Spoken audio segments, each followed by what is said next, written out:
Hello everyone, and welcome to part 2 of our 3-part mini-story, Deathmatch Island: The Great Leveler. Hi, I'm Mike. You may remember me from such spaces such as the internet and real life, and you may have also caught me in my most famous act, Nothing at All. We're joined by some amazing players. Say hi, everyone. Hi. Hello. We got Amber. Hey. Nick, our GM. Hi there. And Michael Ray Williams. Hello. Happy to be Where here. can we find you?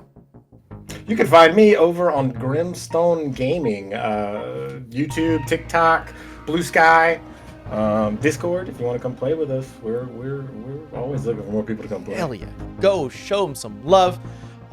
Hey, just a heads up, a little announcement I wrote down here. Next week, we will not be airing out an episode of Above Table. We record these way in the future, so in the past, so don't worry about it.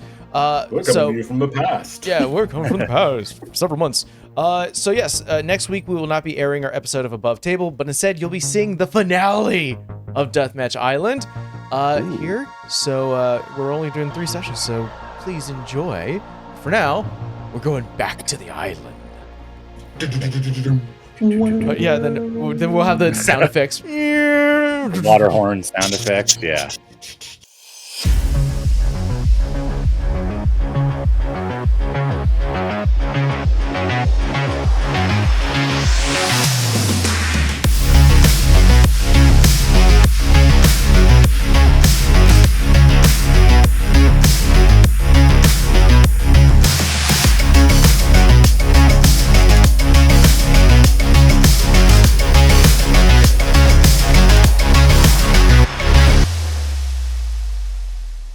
I think I'm going to start us off by just reading. There's instructions or a description in the book for the end of the first island, heading to the second island. It kind of covers a lot of territory. Some of the stuff we'll zoom in on in actual gameplay here in a second, but I think this will be good for setting the scene.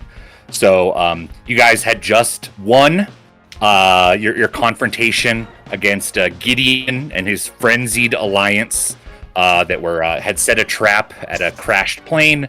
A lot of them were drunk or high on some kind of substances they found in the plane.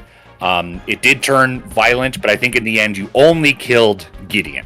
The rest of them surrendered, and then the chime went off telling you that that phase 2 of Island 1 was over. When the dust settles and phase 2 is over, a happy jingle plays over unseen speakers. The survivors have completed this island and may proceed onwards. You are instructed to return to your initial transport together with your team, where a celebration feast awaits. Deviating from these instructions will be met with immediate corrective measures. We covered last time, you did not attempt to deviate from those instructions. Yeah, that sounds. You are fatigued. Yeah, you're fatigued, you're wounded, you're dazed. The sun is setting as you make your way back to the fishing boat with its 2-stroke outboard motor. The boat has been stocked up with supplies, blankets, first aid, gear, fresh water, MRE rations in silver foil packets. There's even a few cans of beer, soda, and some chocolate bars. You are instructed to... Sure, there's some Nutter Butters in there. Probably whatever your guys' favorite chocolate bars, there's like one of each of those. So it's like, oh, that's great. How did they know that this was our favorite, right? Yeah. Hey, fuck you, Gideon. No sales. No sales. This is the weirdest thing we've encountered so far, and that's saying a lot. Yeah. They don't even make this kind of chocolate bar anymore. This bar anymore. How long have they been holding on to this? Yeah. You're instructed to push out to sea immediately and follow the buoys to the next island. There is a piece of paper and a plastic slip for each of you, a list of trust-building questions. The trip takes several days. You lose track of exactly... Yeah, you lose track of exactly how long. The little boat plunges over mountainous swells and through driving rain. You deal with your wounds as best you can. You talk, you try to rest. You take turns operating the outboard motor. It is a harrowing trip. You have no compass, no way to navigate. All you can do is motor through the rolling swell until you glimpse the next buoy and its dimly blinking orange light in the distance. You plunge toward that light and onwards beyond, nerves on edge as you look out for the next buoy. Every time, just as you lose hope and believe yourself lost, that's when you see the next beacon.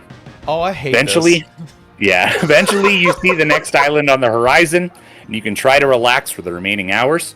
There's still enough time to do some trust-building exercises. Trust is key to a successful team. All right.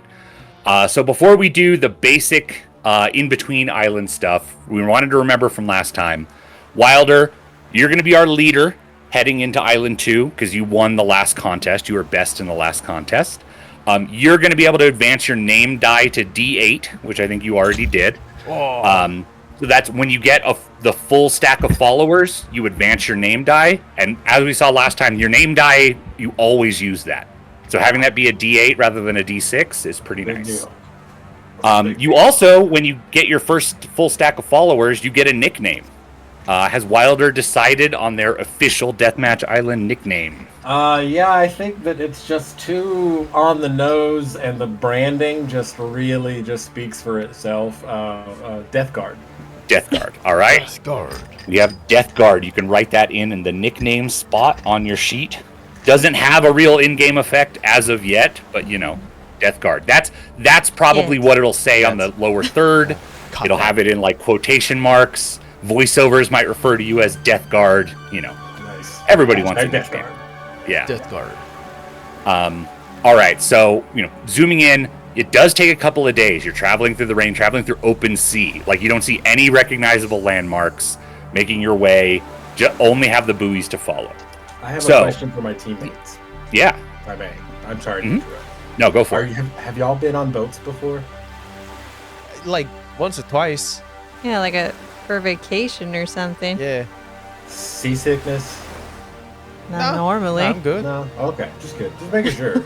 But I haven't seen dry land for like I don't know how many days. We've seen like 3 sunsets. It's getting kind of concerning.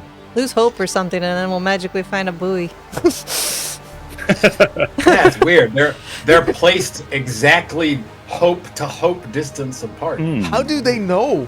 How do I'm they just do thinking that? there's something on the bottom of the boat that we're was a not theory catching. that if you were Hope about detect. to, if you were starving to death in a desert and someone held up a sandwich, would you gather enough strength to get the sandwich? Probably. Now, what if they took a few steps back and they kept doing it? Would hope keep you alive? No, I'd want to punch him so I could take the sandwich. But you would get up. And And you wouldn't die yet. Plus, like, if there's a desert, I am definitely throwing sand in their face. Oh, okay. Fighters. Hey, icebreakers. That just All seems right, like you lost hope in life if you're just letting some guy dangle a sandwich right in your face. Solid. Not the surf and Sandwich, turf the way. ultimate motivation. Maybe the final prize of our contest, a sandwich. The Well, I'm best gonna sandwich riot if you do that. I don't know. I've eaten some good sandwiches. Yeah, that's true. All right, theory crafting. So, going in turns, each player chooses a theory type and describes a theory about what's really going on with Deathmatch Island and what they saw on the previous island that reinforces that theory. So I've previously dropped these in the chat, but I'll do it before. I'll do it again. Just need to like fit it into one of these categories, and then you can get as specific as you like within one of these categories. I'm going to note down points that you're using, and that helps me shape the story going forward, depending on what category you're picking here. So I think that Austin had some speculation, at least going on in the Discord, but I don't know if you're sticking to that or not. But you want to tell us, tell your companions here what's really going on. Okay. I made jokes last time that maybe it was kind of warm and that we were kind of in a jungle space, kind of humid, that we were kind of in the islands that are close to Florida. Because there are islands that are close to Florida. I think we're in the Bermuda Triangle. Because that's where it is, And what I think is that this ain't followers. Come on. We were on the mainland. Certainly we would have heard something. Ain't millions of people currently looking at like underground stuff. Maybe they do. I've heard tales of dark web stuff. But I think it's a government, like a government thing, I think the island itself is like alive. It's a monster. All right. How many days have we been at sea? It does Wait. say in the prompt that you've lost track. Austin. So, Austin, you haven't been drinking the seawater, right? I'm very thirsty. They gave you. I mean, to be fair, I don't know if it's safe to drink the drinks because there's that little old lady and then that guy that doesn't remember snacks they anything of gave his me- life. Yeah, the twist off top like Kool-Aids, and I already went through all the packs. That's probably fine. Is that a political project, as in a government conspiracy, or is that weird? I think this is It weird. would- Weird, because Yeah. Island Alive seems like it kind of beats everything else, I right? think- It seems like Obviously- there was some government seasoning on there, but the main course of the dish was The main course is weird because definitely we couldn't weird. just helping by itself. It had to be run by someone. Right. It's the government, but government are reptilians, so that's weird Yeah. wins out there. I've heard stories. All right, Phyllis, you've heard Austin's take. What do you think is really going on with Deathmatch Island? I think it's for pure entertainment. Like, we gotta be entertaining somebody. And the fact that that one season, 172, didn't go for their morals or whatever, their branding, and we just don't Yes. talk about that anymore. She just purely thinks this is for entertainment. And they left their production guy turn into jerky. So I think... Oh, yeah, that's the dead guy you found. Yeah. Okay, yeah, I mean, I've definitely found some evidence for that, right? See, they call it seasons. The way it's talked about definitely feels like it's some kind of, entertainment production, right? All right, so we'll do a... Go ahead. And there's a VIP landing. Why the fuck do you need a VIP landing for? You did find that secret map, and it did indicate a VIP landing, yeah. All right, so one vote for weird, one vote for entertainment. Wilder, Death Guard, what are you thinking? There's an awful lot of branding, right? Like, She holds It up a was little thing Coca-Cola. of That cola. was- no, Pepsi Cola. Pepsi Cola. I Enjoy think it's, Pepsi Cola, yeah. but I think it's more than that. There's weapons. These single-use kind of weapons, right? The devices. I mean, it really has the Big Brother feel to me. Like, I'm definitely feeling some like government experimentation, and to the point of like not we would have heard of this. I mean, I don't remember how I got to that boat. I don't remember actually a pretty good gap. Like, what's the last thing we all remember, right? Like, I who's to say that they haven't altered our memories to where we've forgotten the show? I mean, I don't know. The way that those guys, Zero, the way that they just snapped, like, it screams Circus delay. government assassin, Oh, they government assassins. Project MK1 kind of shit, All Is right, that so what just it was called? MK1?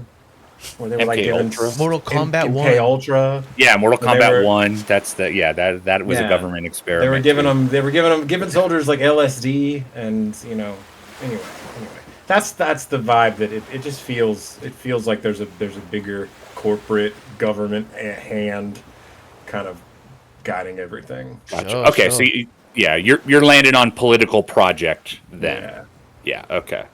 Sorry, just checking advances. So now, Nick, it's the joyous task of combining all of those things.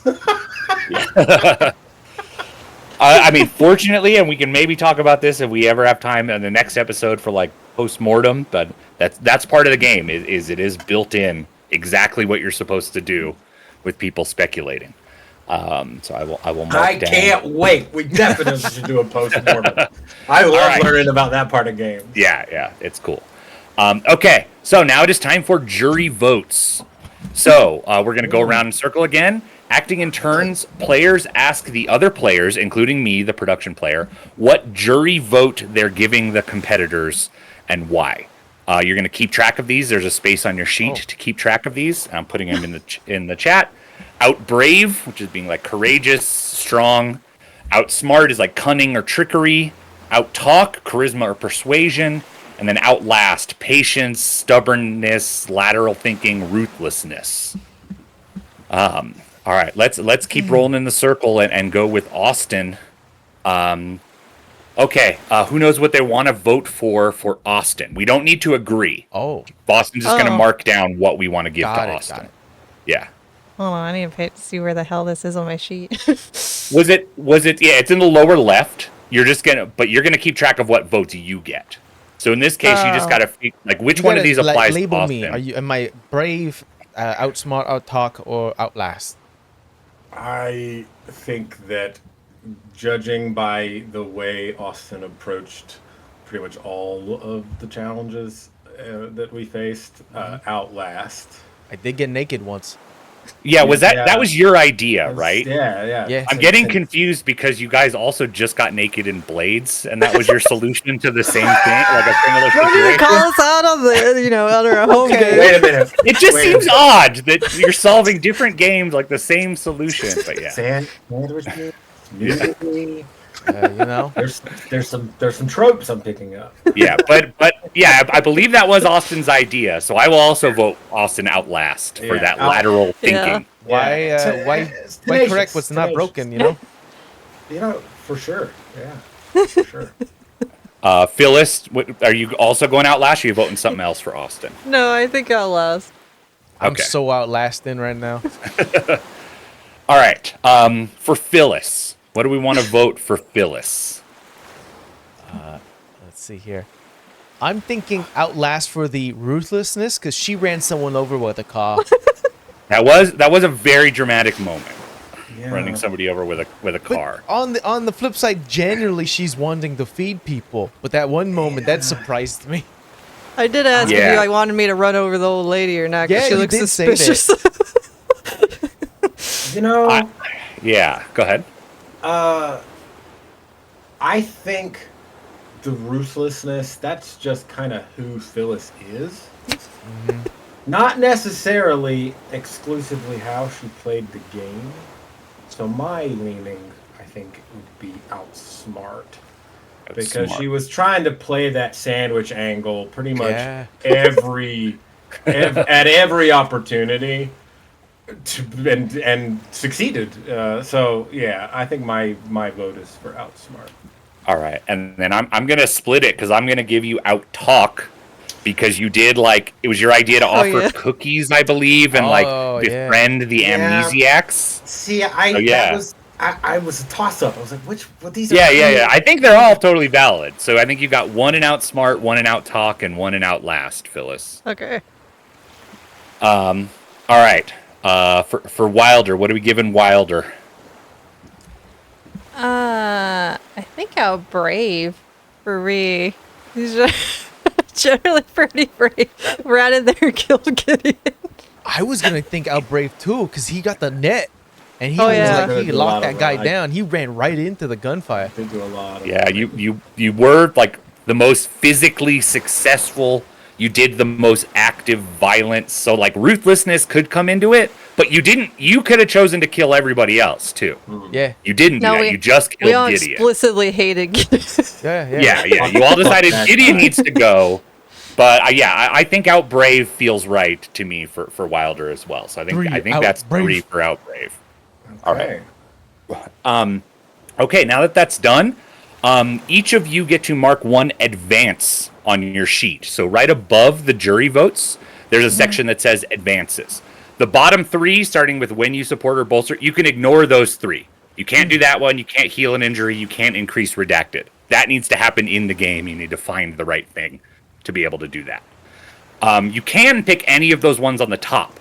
Check any of those boxes, and you will get to do that. So you can increase your D8 die, your capability die, to a D10. You can advance any D6 capability die to D8. You could do that twice over the course of the game. You could advance your occupation die to D8, or add another occupation. If you do that, we will roll randomly another occupation, which will come with another thing that you get to advance to D8. Nah. Yeah. Phyllis is already Oh, weird that's enough. I don't think I need another. It does sound good. It's like you're multi-classing, but I want to be Yeah. my guy. Yeah, and That's the one you wouldn't have control over what you get better at, right? So Yeah. The rest for of them you the- get to choose. for the advance a D6 capability to D8, we could do that twice. I mean, checking one box means we could choose one and advance it. It doesn't mean we need to fill up this box, the 2 boxes. No, yeah, you would check one box and do this now, and then Okay. another point during the game, if you get another advance, you could do it again. Very Right now, Oh, you just have okay. 1 box to spend. And that is it's a one-time thing. You're getting an advance right now, because you're doing this between islands thing. Okay. Assuming you guys survive and everything else, you'll get another advance or 2 over the course of the game. Very cool. Gotcha. Okay. Yeah. I'm gonna choose advance a D6 to a D8, and I'm gonna do redacted. Okay, gonna get better at redacted. Interesting. I'm debating All right. about name and capability. Wait, no, I'm gonna do because deathmatch. name you always use and capabilities you kind of have to damn it. pick. Yeah. Like I can't always use up my occupation. I try to use snake mode a lot, but it doesn't always work. So I don't know. Yeah, so the one thing you can't advance your name die Oh, you can't? individually. Okay. No, but you can do any of the capabilities. The only way to advance your name is getting followers. You got to win to win. Okay. Yeah. Got you. In that case, I'll But yeah, social game, snake mode, challenge beast, deathmatch, or redacted. Yeah. You know, I think I'm gonna advance the D8 from my occupation because we do tend to get very creative on how we use our occupation. So Nature that- Guide has applied a lot so far. Yeah. This Oh, is it's when I Wanna- think I've made a choice, there's more conversation. There's a and lot. now the choice is less clear. Shit. I put it in snake mode because it's my That's All right. first smart. dice. That's small. We do a That's lot. what you were already good at. You're gonna get even better at that. So you just You know- you wanna go into contests using snake mode when you can, or spend a fatigue to add snake mode to a contest. Be sneaky in a contest that's not about being sneaky, right? Okay. Okay. I am going to follow the same along the same lines. I'm going to advance a D6 capability to a D8, and I'm going to do social game. Okay, getting a little better at talking then. All right, I like that. Yeah, I want to try. Yeah. Try to. And then Austin, you advanced your occupation die. I Okay, get great. So good at doing things. All right, recuperation. As I narrated, this takes several days. You have first aid kits. You have some food and drink, blankets, stuff like that. Everybody can clear 2 fatigue off of their sheet. Yes. If you have small luxuries or survival gear, you could use it and clear another 2 fatigue. I don't know if anybody needs to. I think that was like all the fatigue you guys had, really. Yeah. I only- Yeah. Everybody's I think I got clear. one So- injury. At the end of that. You got lingering injuries, which you can't really get rid of too easily. Yeah. There are ways on the map to do it, but it doesn't happen automatically. But just 1 injury is probably fine, right? That's the other thing. We talked about it last time. Those dots on the injury track. So when you get your 2nd, your 4th, and your 5th injury, you get advances. Those are other ways to advance your die. Although, so 5th is an advance, 6 is you're dead. Got it. So it's a fine line there with the injury track. The more injured you get, the better you get, but that means you're close Until to you death die. you are. Yeah. Well, adrenaline. Exactly. Adrenaline, yeah. yeah. Hell of a thing. Several day adrenaline. We're eye patch guy, but we're on our last I've been leg. hyped for 13 days. I don't know. I can't stop. What's in these cookies? All right, it is time for trust building. I'm sharing a PDF that I think it should be in your in your files already. The intimate conversation prompts PDF. Ah, yes. So intimate. So you're going to take turns. Each one of you will ask one of these questions to one other player. We'll go in a circle. The player that gets asked will narrate a short flashback of their life before they came to Deathmatch Island. That kind of shows off the answer to that. When deciding how to respond, a good place to start is your initial motivation, which is still a secret, technically. You can or don't have to use that. But these flashbacks are where you start to give the table insight into what that motivation might be and where it comes from, that kind of thing. And then each player who has a flashback, you're going to get to mark down that flashback as an advantage on your sheet. As a reminder, there's acquisitions, which are the extra D4s, and advantages, which can be like a D6, a D8, a D10. We judge based on how appropriate it is to the moment. Right. Those go into your regular pool. Acquisitions are D4s that go on top of it. So if you have a situation like, oh yeah, this time I was like sharpening knives in my job at the sandwich place, and that comes up later using knives, totally could be a relevant advantage for you to use. Very cool. All right, got good knife Wilder, skills. why don't you pick one of these questions to ask Phyllis? Hey, Phyllis. Tell me about a time that you did something that you regret and you wish you could take it back. Yeah, Phyllis. Just the one? A time, I guess. You're like my 30s. I didn't mind my 30s. 20s were rough. A time I did something I regret. Just think. Well, see, I do this catering thing on the side. It was only because I went out with some dude and I didn't know really what he did. I kind of only went out with him for his money, to be honest with you. Oh man, No shame in that game. drama. No, a little bit shame because, see, I have to keep going out with him because he's kind of blackmailed me, and that's why I have to do the catering He business. blackmailed you? Oh. Oh. Yeah. Remember how I said I was really good about getting into fences? Let's just say I got into a couple fences that are currently off my You were on a record, and I Ring want to camera. keep it off my record. I see. So you Cat burglar. you would undo this this relationship. Oh yeah, way more freedom. I'm not saying I wouldn't cut any more gates open, but probably maybe a few less. All right, so this person, you know, if you're describing flashbacks, we have scenes of you like going out to dinner with them, that kind of thing. Yeah. And then instantly regretting it. I'm not Yeah, into so your you're- sandwiches. I'm more Yeah. into like pizza pies. All right, so you're describing that situation. You're describing this flashback, and the guy Um, goes, "Is a hot dog considered a sandwich?" Let's not get into that argument. I'm gonna throw hands. we see you in this restaurant, you know, doing this, and then the camera zooms out a little bit, Oh no. and we see a woman, like very severe woman with like a tight bun. The camera shows her eyes, and they're like the pupils are very dilated, and she's like clearly like overhearing you guys, and she's making notes in a little notebook.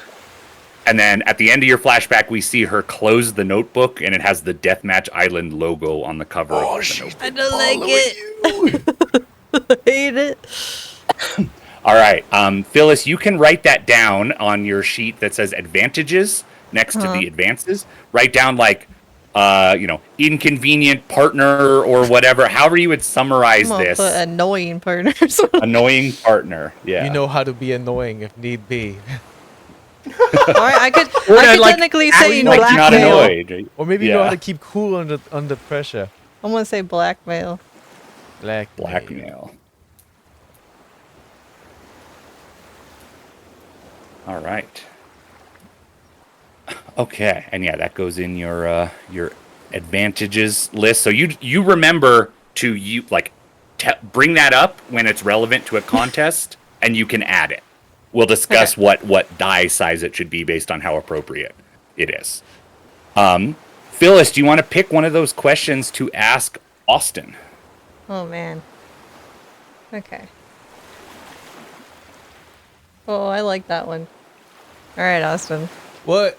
Tell me about the biggest lie you ever told. Do you feel ashamed or proud?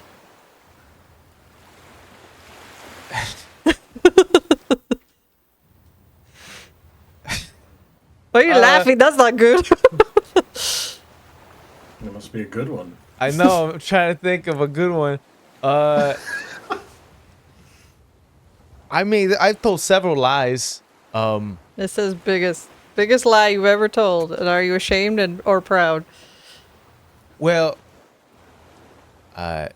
so in a past life, before I went to do work at the at the watchtower, the fire tower, was married, you know, had a sweetheart. You know, we did everything together, but times were tough, you know. And so we needed some money. So what I did is that I may have found where her jewelry was, and I made her pawn it off. And when she asked me what happened, I said, "Well, I don't know. Maybe you lost it in the move." But I had money, and I got a really good deal out of it. Maybe, allegedly, maybe got a good deal out of it. So I did some fleecing. So, am I ashamed of it? Yeah, cause she found out. Now we're not together anymore. Cause I didn't know that one of the brooches was her grandmother's. Is that why she divorced you? We're separated right now. I just thought We're not seeing eye to eye, but that's fine because people change. And sometimes when you become unaligned, you can straighten up the pieces of paper and you can become aligned. Is that her name tattooed on your arm? Sarah, yeah. Why Hold is it there a down. line? A line? There's a line to it though. Because my therapist told me that I needed to move on. Because it's like when we divorced, it was about 4 years ago. thought you just said you were separated. Austin, We're good. in That an was good extended. advice. We're extended, and She I didn't am extend still your divorce. Once you're divorced, you're divorced. I'm currently conflicted. I've been conflicted for a very long time. Yeah. Sounds like that. Yeah, we see the flashback. We see Austin in the pawn shop pawning all the jewelry, unnoticed in the case. Come on, $200. $100, nothing. Unnoticed in the pawn shop case is a follower counter watch, like you're all wearing, sitting there in the case. After Austin leaves, the pawn shop owner opens up a strange email client and starts sending an email. No, pawn shops have to get your ID. Austin, yeah, you can add under Secret Switchblade there in your advantages list. Make up a name for this flashback that you'll remember. Okay, And you Pawn can, Stars. yeah. If it's relevant, you can use it in a situation coming up. Pawn Star. Yeah. All right, and last but not least, Austin, can you pick a question to ask Wilder? Wilder, come on. Like you know, I've hinted a little bit about myself, but I know for a fact. Young man like you, come on. When was the last time you broke the law?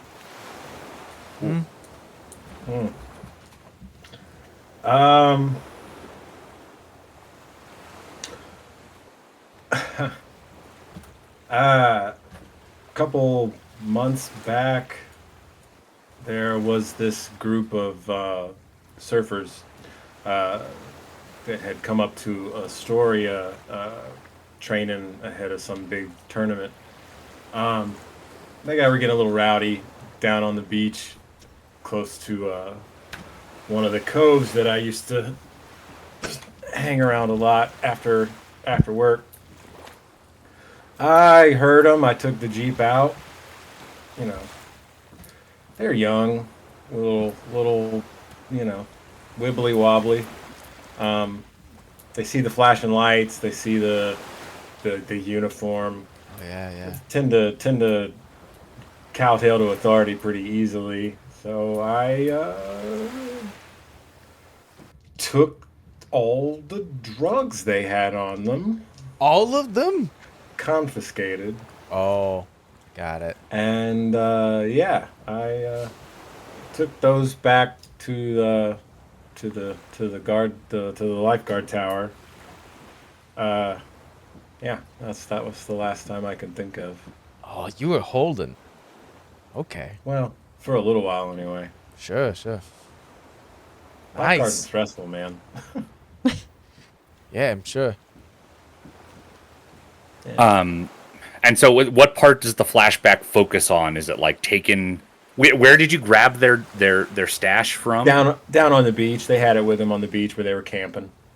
Okay, yeah, I think that's it's in crates, it's in cardboard boxes, it's in duffel bags, things like that. Yeah. And we see several Deathmatch Island logos on the gear that on the boxes that they have there. There's a little air nothing. tag, a little Yeah. GPS air tag underneath one of them. All part of the plan. All right, yeah, Wilder, you can add that to your advantages. You can erase the phase 2 advantage you have on there because that was only for the last island. And then, now that everybody has asked and answered an intimate conversation prompt, you can all mark 1 extra trust with each of your 2 teammates here. We got more resources to burn. Yeah, as a reminder, like, trust can be spent to get a copy of somebody's name die, to make your pool a little bigger when you're rolling, to block fatigue or harm that you might suffer, or to help make a decision or control a decision if the leader makes a decision that you don't like. You can spend trust with the leader and make that decision instead. All right, everybody's feeling nice and team built up at this point, I'm sure. And now it's time to approach Island 2. I guess before I do the description of Island 2, I'd like to check in. You guys had a few days here. You've gotten to know each other. How are people feeling, I think, specifically about the killing? I feel like Gideon got what he deserved. Okay. This is like, I wish we didn't have to do that, but I mean, if we had to kill a guy, he was the one. I saw bombs. This guy was ready to do mass murder. I feel bad that we saw somebody die, but I mean, justified. We saved a few people too. Yeah, I mean, it was him or us and potentially a lot more people. So I don't feel good about it, but it was necessary. Yeah. Anybody wonder what the hell he sells that he was so fucking unhinged? Like, jeez. Oh, Probably ShamWows or something, You went ShamWows, he went insurance. Okay. So yeah, him or us, he got what he deserved. Is justified. Is it on your minds at all, or are you just not thinking about like? Oh, I think Wilder's been thinking about it. Yeah. Yeah. And like, what do you think is going to happen for the rest of this game? Do you think there's going to be more? Do you think every time you use violence, it's going to be equally justified? Probably not. Probably not. Nah. Law of averages I don't think says so. no. Yeah. So that's like on your mind, but you're not dwelling on it. That probably was the easiest thing you're gonna do. Let's be the adult right. and just push that feeling down. Yeah. Where we can suppress Suppress, it. repress. Compartmentalize. Be an adult and just don't show that right now. Gulp. Yeah. All right. Finally, you see Island 2 in the distance. The Crucible. You're immediately struck by the difference between it and what you saw on Island 1. This is not a tropical place like Island 1 was. You see bare rock, scrubby pine trees, industrial-looking buildings. There's a snow-covered mountain that rises from the center of the island, and a wisp of smoke coming from its peak identifies it as a volcano. A chill breeze stings your face. This place is cold, rugged, and eerie. And it is time to choose where you will land. If you look at the map, there are 3 that are marked with that little play button that are possible landing points. At the top of the map, there's a Canal 12C access gate. At the bottom of the map, there's a business park. And off to, I think, the west side of the map, there's the water treatment facility. I think are your 3 options here. So what we learned last time is that wherever we choose, it's probably the immediate areas where we're gonna check out. Because I wanted to see that VIP station. We didn't have enough time. Yeah, but we didn't know that was there until we got the That's redacted true. map. 2 places right now are really intriguing me. And that is the zoological research station. What the hell does that mean? As well as the caves that are safe. What does that mean? I kind of want to go to the redacted place too, the caves. The But I mean, caves I think the sound closest to that is the access gate. I think so. Yeah, Canal 12C. Looks like the river goes inland a little bit too. Also, is anybody concerned about there's a fucking volcano in the middle of the island? Is it I am. active? I'm gonna start. There's smoke coming out of the top. Oh, good. I'm starting to possibly agree a little bit with your Bermuda Triangle idea, Austin, because See? Yeah. geographically speaking, we haven't been at sea long enough to be in an entirely different climate zone. Yeah. Biosphere, whatever you call it. I might be wrong on what this is all about, but the location might be right. I think we should go to the canal. Yeah, I agree. I think the canal. Canal. Let's do that. I want to know why Canal Austin's 12 driving the feet. boat. I'm not. It's actually autopilot, and I just wanted to feel good for a minute. You had to take turns because you were driving, sailing for so long that Wilder had to show everybody how to use the basic. Because my fucking wrist was getting tired. Yeah, you needed to sleep. It's been days and days. I guess I'm asleep. All right. On the map, Okay. rest in peace. Yeah, what was that? I'm gonna show it in the edit. What's that? Oh, I don't know. This? It just showed up on the. It just showed up there. Is that Gideon? Somebody. Maybe it's Makbul. Oh, yeah. poor Makbul. Guys, It's not got holding a him gun, killed. so maybe it's not getting. Yeah. Guy Poor was guy. real gun centric. Yeah. All right. Canal 12C access gate here. Restricted. As you're pulling in towards this like large canal, you see like a locked gate across the water there, and like a couple of ladders next to it. Big speakers like mounted, pointed out to sea. You hear the voice of your host saying, "Welcome, competitors, to the Crucible. When you're done here, there will only be a few dozen of you left remaining. Phase 1 starts now. Go, go, go!" You I'm are running. approaching. What's that? I was gonna say I'm running, but have you guys ever read the Crucible? A Crucible is a thing. I think it's probably referring to the thing rather than the book, but maybe we'll see. Let's hope. There's a icy wind as you bring your boat closer. It's quickly clear that your boat is not going to be able to get in here. The gate itself is like locked. You can see a keypad that you could maybe try to mess with. But what there are is like several like rusted like ladders leading up from the water. You could pull your boat right up to one of the ladders and climb up there. You see other other boats that have like arrived minutes before you. You can hear voices shouting from up in there. So it's very clear that like there are people there. There are people there grabbing whatever gear is there. So if you want a chance to get the gear, you probably want to move.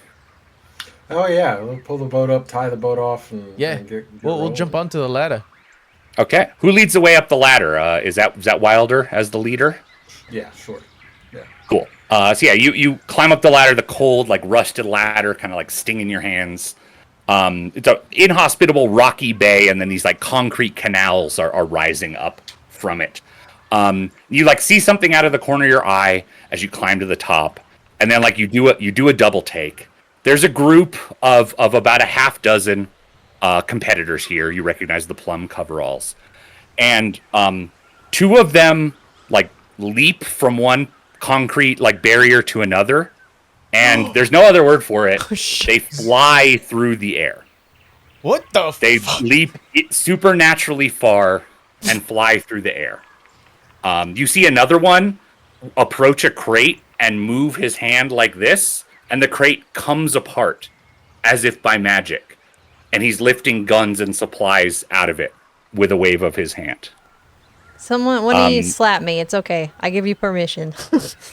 You all get up. You all kind of see this. You see this group of a half dozen competitors who seem to have like otherworldly abilities, and they are quickly grabbing the equipment that is here, the supply crates. You see, they haven't noticed it yet. They haven't gotten to it yet. But there is a barge that looks like it's set up to navigate the canals, the like interior canals of this island. It is like lashed on the other side of the gate to the sea. Potentially something you could grab. There's some like crates of supplies on the barge. or you can run around and just try to get other supplies. But whatever you do, you need to do it quick because these flying telekinetic competitors are making quick work of everything else. Snake mode? Yeah, snake mode. I think we sneak army crawl. Yeah, I'm gonna make make for that barge. Yeah. All right, sneaky crawl, trying to get to the barge and the supplies there, right? Yeah. Yeah. Has anyone ever seen Heroes? No. I mean, like sandwiches, but not like the movie. Oh! Damn it! I mean, we save my team saves lives every day. Are they not heroes? That's true. Yeah, technically, Wilder's a hero for shooting the asshole. So That's you right. Oh, I Remember the time you killed someone, Wilder? Hey, yes. don't make Yes, us be Austin, like that. I do remember. You did that. everybody a favor. I'm the one that slipped, and then now Mockbull's dead. But Hey, I'm telling you, sometimes you gotta sales. lose some to win some. we ain't buying. I think you're all heroes in your own way. Yeah. All right, let me figure out what the production, what the target number is going to be here. Okay, so snake mode, and this is number 113, and what is his group called? Number 113 and the evolved competitors. We fighting they're metahumans now? I mean, before I thought the freaking I didn't know we were fighting the zeros X-Men. were like part zombie or some shit, but now Right. I don't know. If I see anybody that looks remotely like Amanda Waller coming out of one of these bunkers, or whatever, Just drop. Just gone. That's Yeah. it. hide. Better check your neck, make sure we're Cool. not gonna detonate. Anyway, Oh right. no! Start with the 113 and evolved. Check my neck. Check my neck. This island's danger level starts at +5, so I'm adding +5 to things instead of +4, which was on Yay. the previous Why did you do island. Okay, so they are. much like Blades, I feel like this game's gonna make me stressy. Stressy to snack. That's a good sign, right? Oh, For who? For the audience. Okay, I will just Alright. start with. They're going to roll two things. So their name die is a D12. Why? And they have a trait Galaxy Brained, which is another D12. What the fuck? listen, I Plus feel a like we're 5 severely after all unmatched. this? I make art out of sandwiches. This motherfucker's got something called Galaxy Brain. Yes. Big Yeah, brain. this is a Galaxy brain. snake mode, so it's about how well you're sneaking and how like stealthy you can be. But like their Galaxy Brained is like, do they sense? Do they notice you? Even though you think they shouldn't be able to. Okay, I'm gonna roll the contest. These guys are gonna tear us apart and put us back And together. I'm gonna get a Snake different D10 because this other 16. D10. 16. Ugh. 16's the number we're aiming to beat. Barf. Okay. I will note this is not a dangerous competition. So failure here means you don't get very many followers, you would mark a fatigue, and you won't get these supplies. Only one of us needs to succeed, guys. Only one Only of one us. of us needs to succeed. Yeah, I'm worried about. I already got one injury. I don't need a fucking Snake another one. mode. I'm gonna be very stealthy. You nature guide. Alright. Snake mode. Snake. All right, so as a reminder, the way we go through this, we would do the announce your competitor's identity and grab dice as you go. So we would go in order, starting with the leader, and you just say like, what does the introduction look like? You know, your lower third or your voiceover. Tell us what dice you're using, if they're appropriate, any acquisitions or advantages you want to use, if you're spending trust, anything like that. So you're just going to tell us all that. We're going to go to the next person. You can roll after you've announced yourself. Just don't let us know if you passed or failed until everyone has announced themselves and everybody has rolled. Then we can reveal. Got it. You can mark a fatigue to add an additional thing beyond snake mode, if that's what you want to do. But you're only going to take your highest 2 dice and then add any D4s from acquisitions. All right. If anybody has any questions, you can let me know. But otherwise, Wilder, what's your intro look like, and what do you roll in here? So Wilder is, I think, probably looking pretty pensive because he's trying to recall a time where he had to be sneaky while lifeguarding, and he's coming up with nothing. But I am going to take a fatigue to use Challenge Beast. Yeah, that's your best. Yeah, thinking in that trying to control my breathing and still move quickly.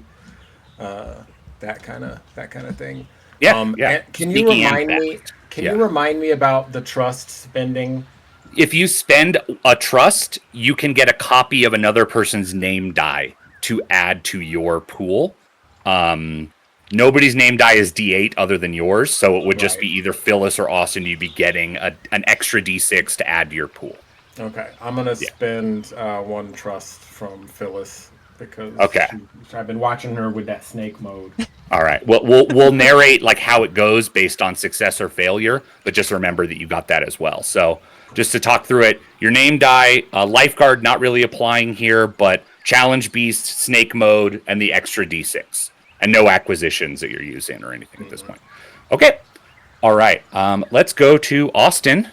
What's your intro look like? I guess we didn't really do that for Wilder. Do you have a lower third or a voiceover in mind for the production here? Death Guard. It's the debut of your nickname. Death Guard and the logo, right? The skull on the lifeguard symbol. And it's like first it's my name, and then it goes a wave goes and washes it away, and then Death Guard comes back. Yeah. All right. Awesome. Okay. Taking some cues from Austin's wild man that he's working towards. Yeah. All right, Austin. Yeah, your intro, and then what are you rolling? Well, certainly spending a fatigue, and I'll get into that with the intro. Yeah. I think Austin goes, okay, be very quiet.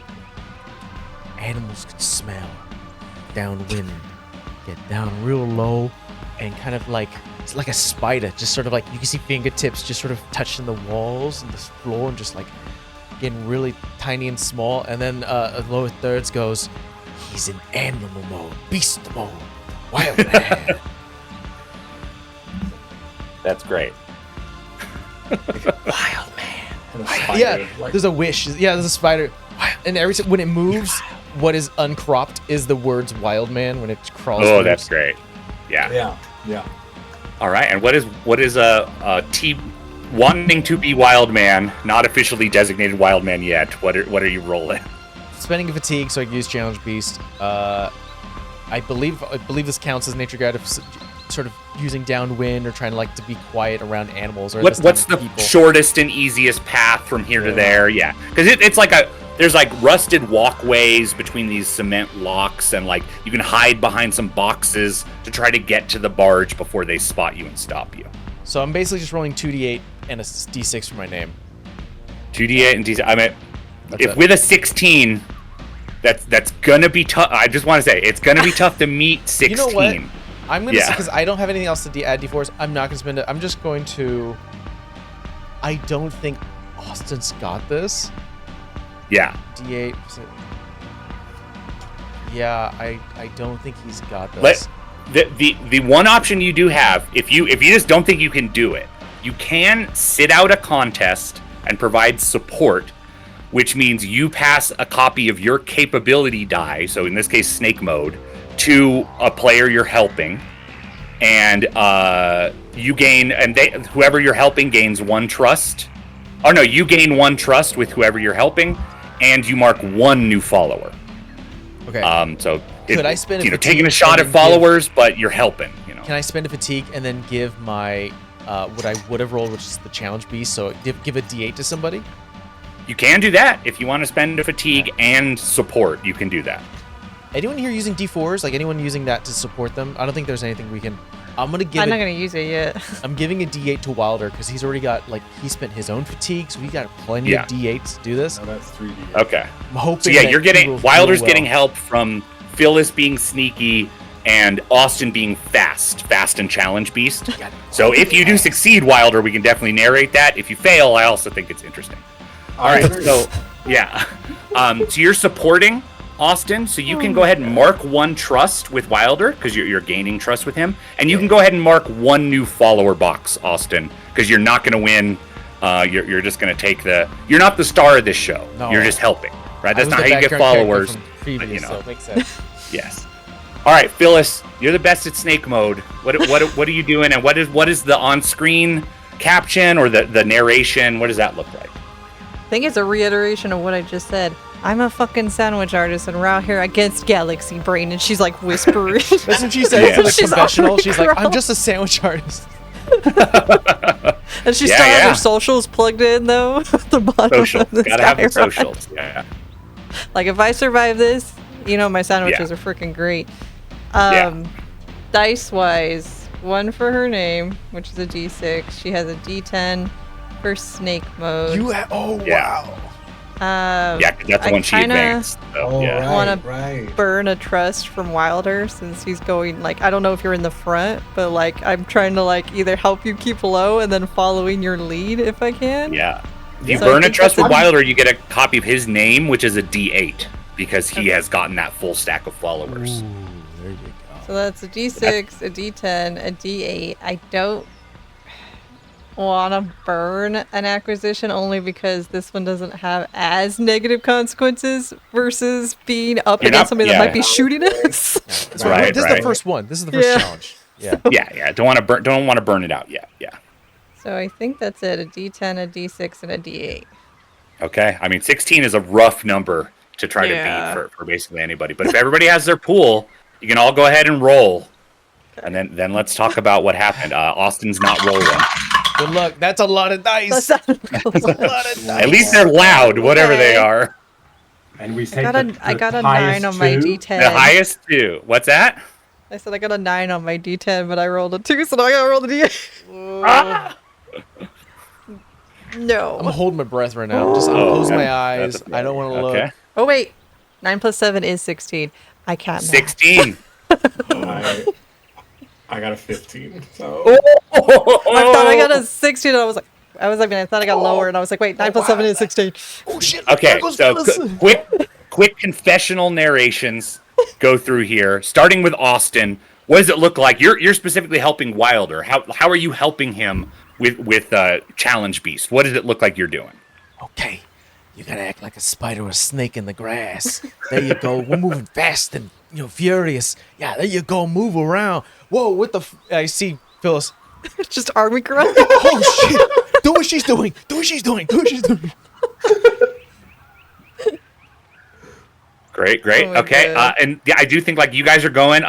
Let's have Wilder narrate too, because so far I don't think anything's happened. They haven't noticed yet. okay, Right. yeah. So I start out with the spider snake crawling, and then I'm like, wait a minute, no, this is dumb. And then I'm gonna start the army crawl, watching Phyllis and trying to move closer. Do the catwalks or whatever have walls? Is there things to hide behind?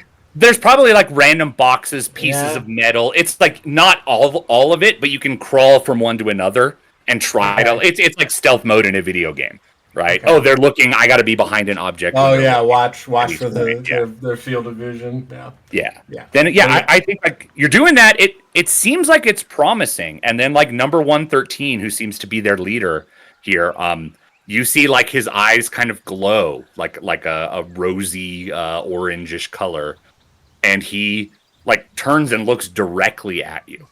Oh no, your eyes are And- so pretty. You can't be entirely sure, but you felt the thing oh, somebody's looking at me. That sixth sense that we all kind of have. You felt hate that that. the moment before he looked at you. This That's so weird funny. sensation. The episode of the X Files we just watched was about that. That Oh, was great. a thing in the episode. Yeah. That's Yeah, so he timely. he turns and looks at you. Then, without a word, he turns and you see his eyes flash, and then all the rest of them, one at a time, turn and look in your direction. Oh, And a couple of them start flying. A couple of them start moving very quickly. They're all moving towards the boat because they've instantly they looked at you and they judged your target. They're going for the boat. Phyllis with the 16. Wilder, you're gonna take 1 fatigue for failing, and gain 1 follower because you failed as well. Phyllis with your 16, tie wins in this case. The evolved competitors are on the way to the boat. What did you do? How do you do this? Wilder helped you a little bit. Maybe he was a distraction, and that's why you could do it. But how does this work out that you get the boat and the gear? I think she like crawled so fast, but she was like leaving like little cookies out and see if they would get distracted by the food, and then she crawled Oh back no, up our supplies! So important. These things actually. Some of the crumbs from the ship. Yeah, yeah. It's like I think they were running, and it's like, what is this? It's just enough to like slow them down. The flying ones don't get there in time. You were quickest. You slipped from one walkway down to another. You're on the barge, and the barge is moving, and you. I think Wilder and Austin, you can like just jump on the barge, Wilder, come and on, we she's gotta taking the go. barge. Taking the barge through the canals. Gotta go, bye. So we have, we have some like waterways illustrated. The gray lines on the map are where the barge can go. So if you do follow those, you can move a little quicker. Otherwise, you just take it for a bit before you're going to get out. Phyllis, with that win, you're going to get 16 followers. 5, 10, 15. I think you're one short of the full stack. Then because these are boxes of 15, or boxes of 5. So you're going to be one short of the full stack. Phyllis is going to be our new leader. Hell yeah, Phyllis. Man, you were so you guys quick. have the barge, so like the barge is yours. Like you got a vehicle last time, you got the barge. It's not fast, but it can move directly through these waterways, which helps. And there's also a Remington M870 shotgun in one of the boxes here, and 2 sets of recon gear, walkie-talkies, binoculars, that kind of stuff. 2 sets. Phyllis, who gets what? As always, the leader could take everything for themselves. The leader does get to decide. I want to emphasize that as we're here on Island 2. Well, I think I have a Remington shotgun. I don't think I fired mine off, or do I get rid of that because it? No, you still have it. You didn't use it, so you brought it from the last island. I give one to each of them then, because there's 2 guns or 1 gun? There's 1 shotgun and 2 sets of recon gear. Yeah. Who used their gun? Who doesn't have a gun now? Here. I give you. Sweet. All right, you got a shotgun. You look like the Terminator. I'll be back. Yeah. I'm just kidding. I'm not going anywhere. And there's 2 sets of like walkie-talkies. So there's 4, or there's Recon just gear. 1 set of 2? It's just 2 sets of recon gear. So if somebody has that, they have 1 use of recon gear. Binoculars, walkie-talkies, that kind of stuff. I'll keep one. I'll give the other one to Austin. All right. Everybody gets something. All right. And then, as you guys are pulling away in the barge, I think it's like the flying people might have been able to catch up with you. But I think you, like, as 113 recedes in the distance, you see, like, flash of his eyes a little bit. And it seems like he's calling off the pursuit.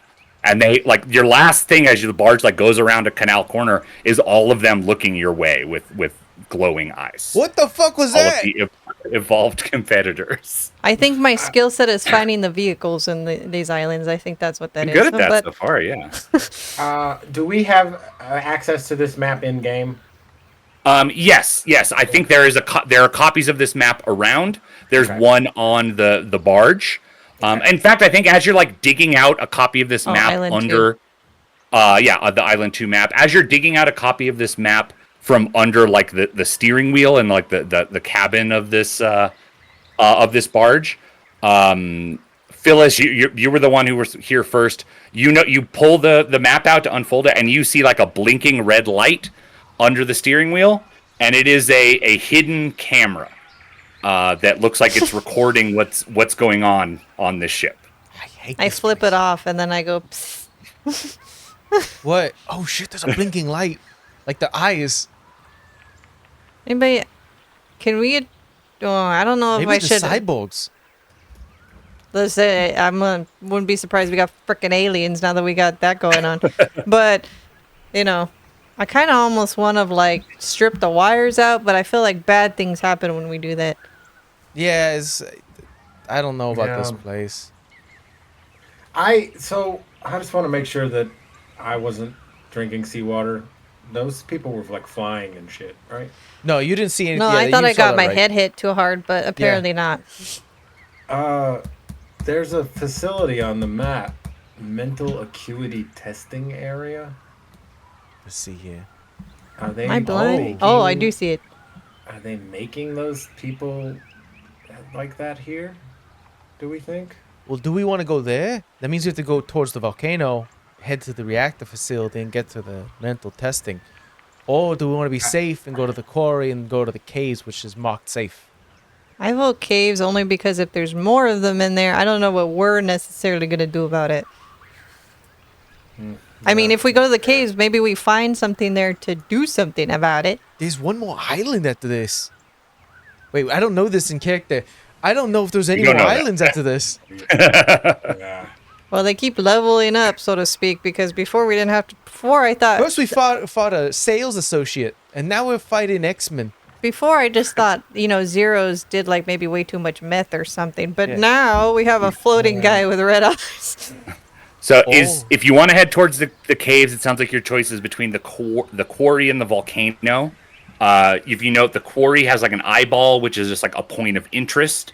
The volcano has a flag, which means it's specifically a challenge competition there. So like challenge competitions are often a little bit harder, but they have better rewards in general. I'm saying the quarry. Yeah, go for it. I mean, our leader think? Phyllis, you're the leader. That's true. I kind of want to touch the red button, but also I feel like the red button's going to melt me. You do So what I you gotta think do. we You're the should go leader. to the quarry, the caves, and then like circle around. Okay, we can always check out the volcano. Maybe that'll be the end cap. Well, Redacted has done us pretty good so far. I hate to That's not true. do that. We'll learn more about 172. Yeah, there might be another way to get through there. All right. I think you take the barge as far as it'll go. You move pretty quickly on the barge. It eventually okay, we can't go any further. Oh, there we go. We're good. We can't go any further this direction on the barge, so you do have to ditch the barge if you want to keep going this way. You know where it is, though. You can take the keys. Nobody else can Yeah, I use take the keys. You climb up a rusted ladder. You're looking across like a pretty bleak landscape of like black gravel and rock. There's like drifts of muddy snow in places. No like parrots or palm trees or anything like there was in Last Island. Like it's very cold. It's like uncomfortably cold in your plum coveralls. Cold, but we got a volcano. Yes.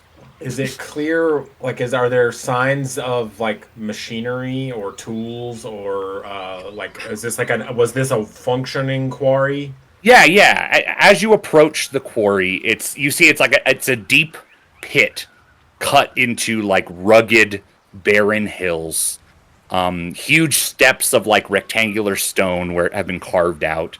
You like reach a lookout point. You can see there's like pools of stagnant water at the bottom, and you do see like at the top and down at the bottom heavy machinery sitting idle, like rusted, blasted by snow and sea wind.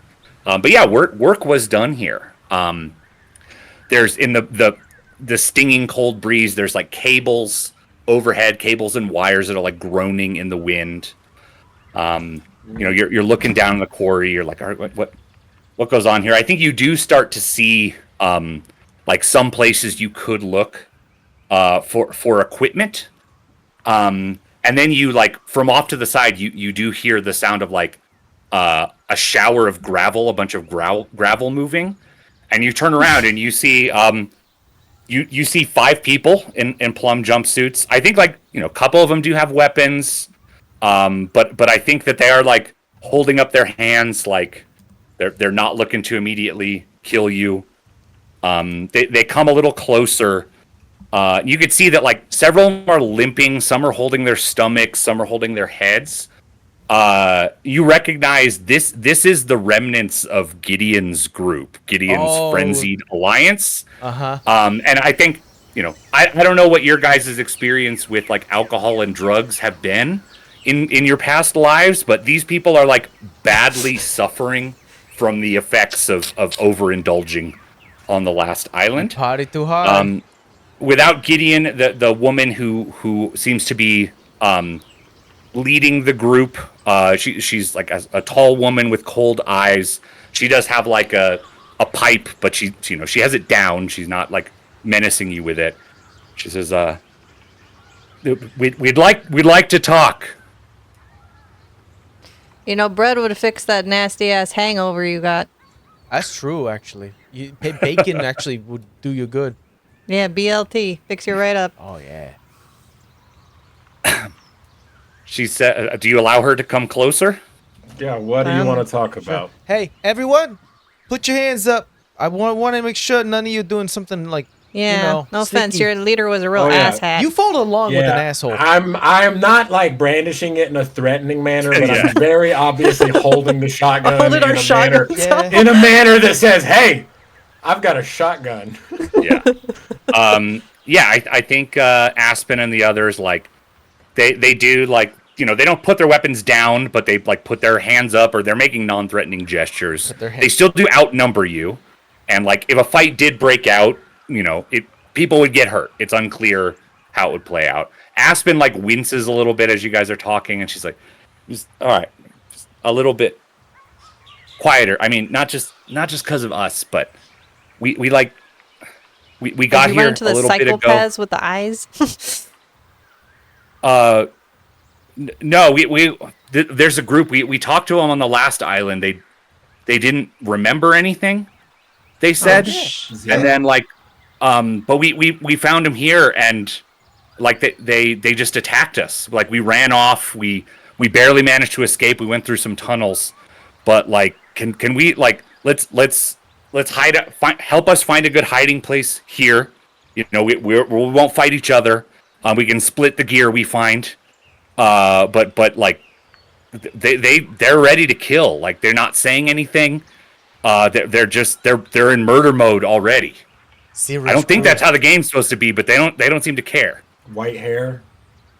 No. Like, he starts describing them, and this is Zero and the Amnesiacs that you guys encountered on the previous island. Murder She doesn't service describe any delay. supernatural powers. They're the ones that went into killing mode as soon as phase 2 started on the last island. She and her group have run into them and, like, barely escaped, and she's asking for, like, a parlay and some help and, like, hiding out here.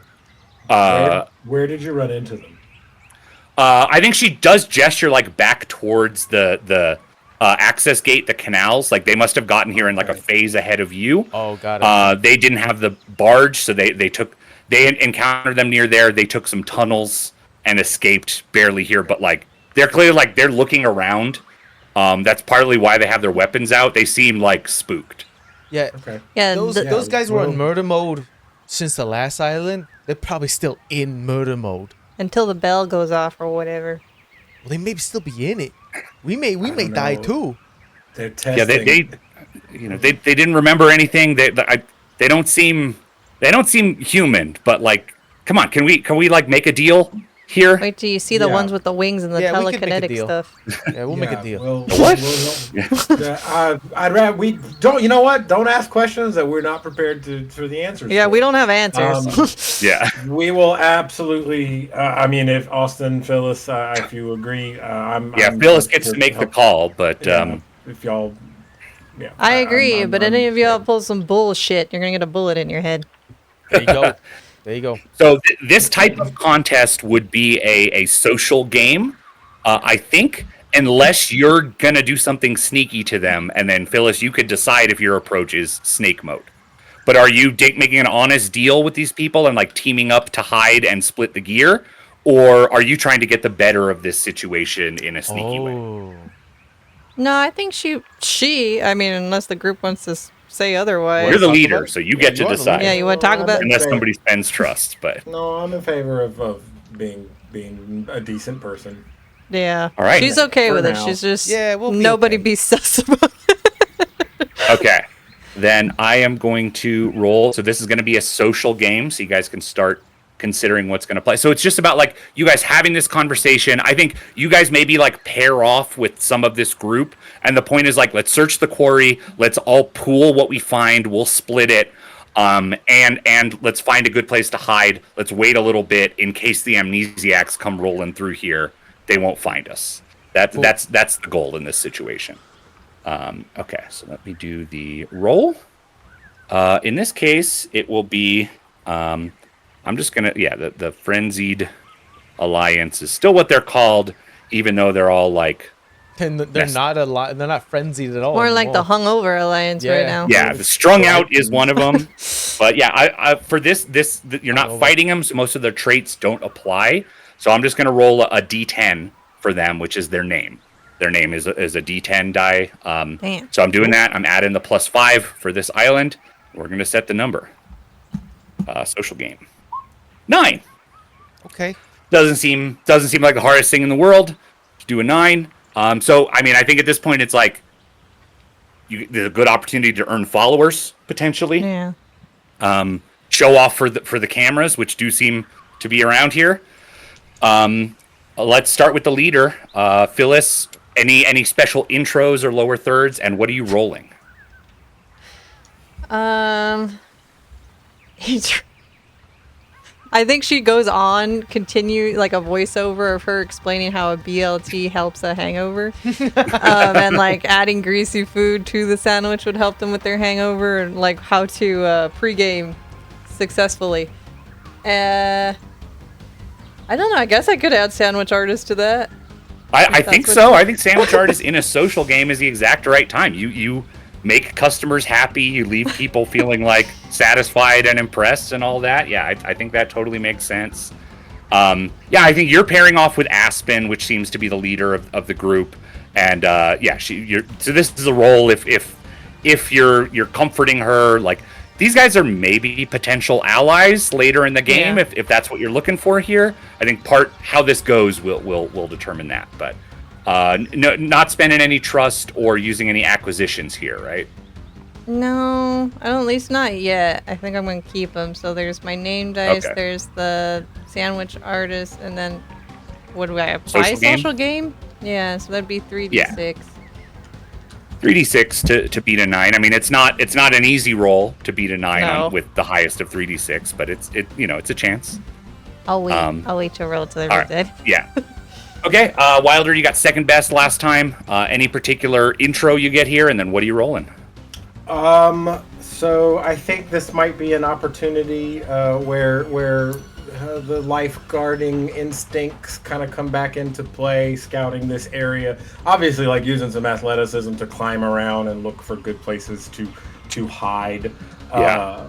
And I think the either the voiceover or the Chiron text is something to the effect of while others play the game, he's still trying to save people. Nice. Something like that. Yeah.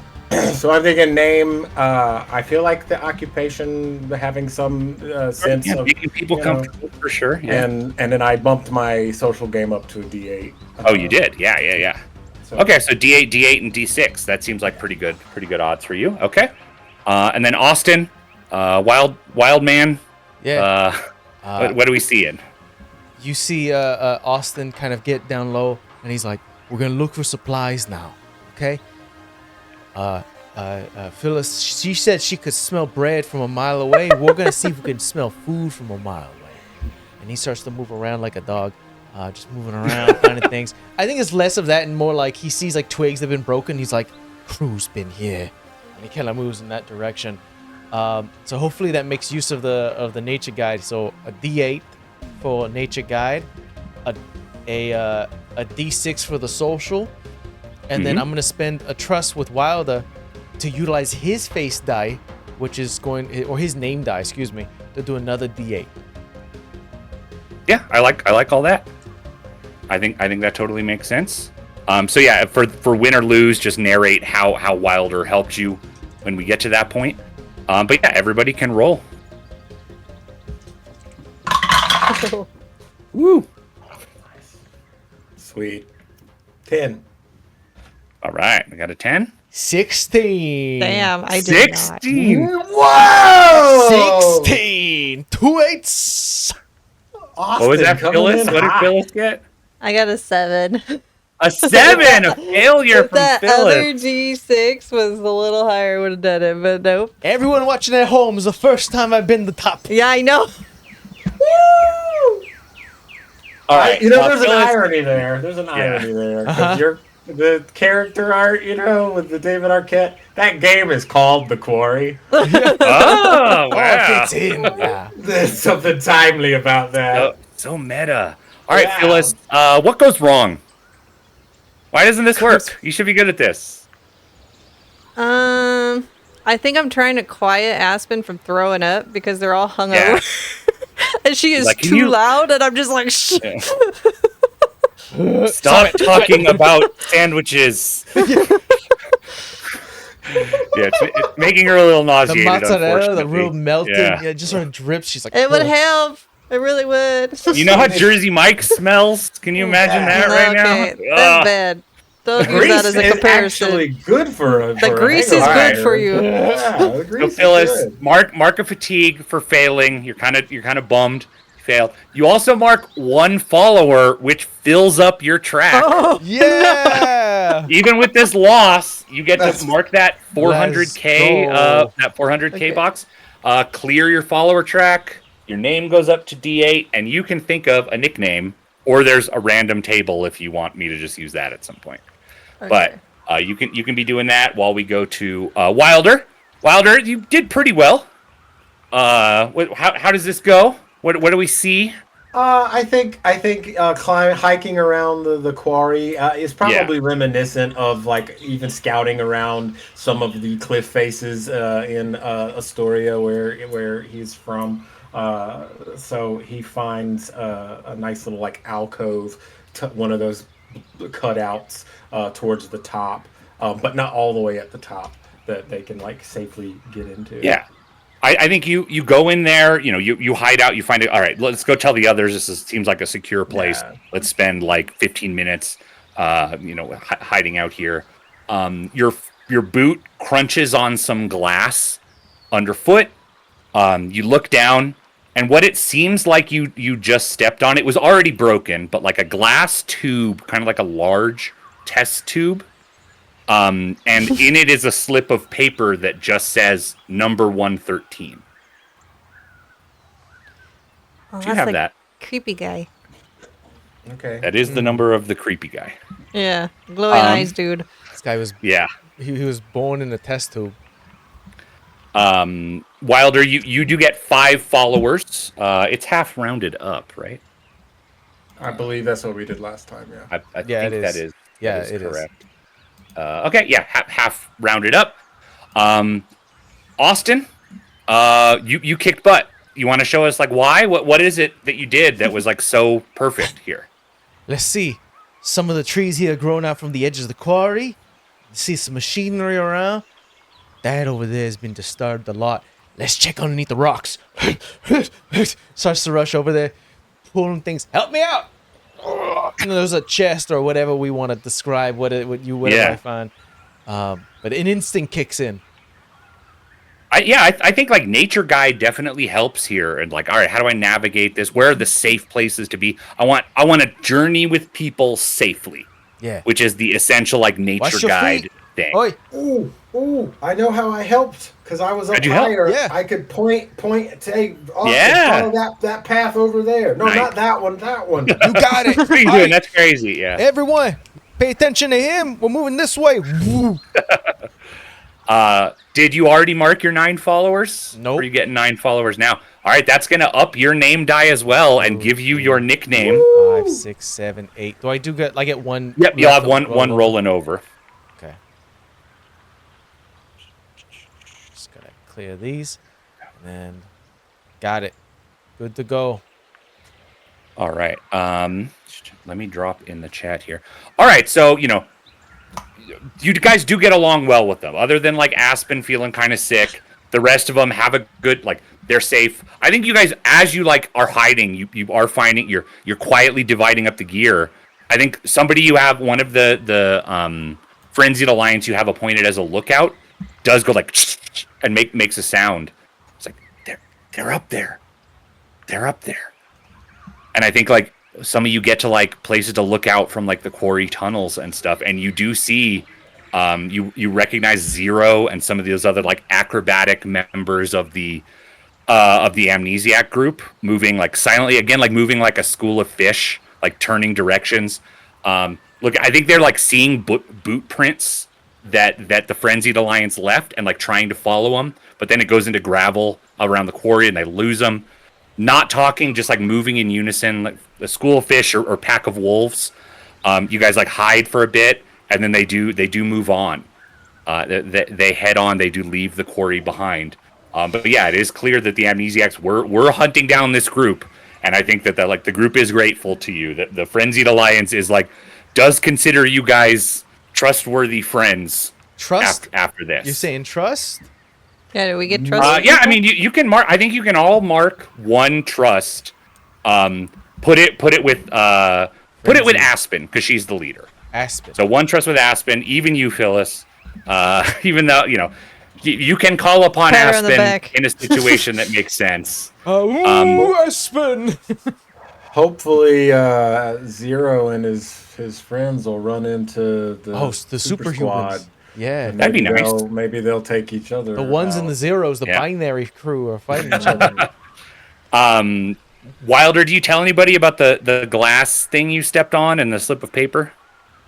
Yeah. What do you say? I want. Does this mean anything to anybody?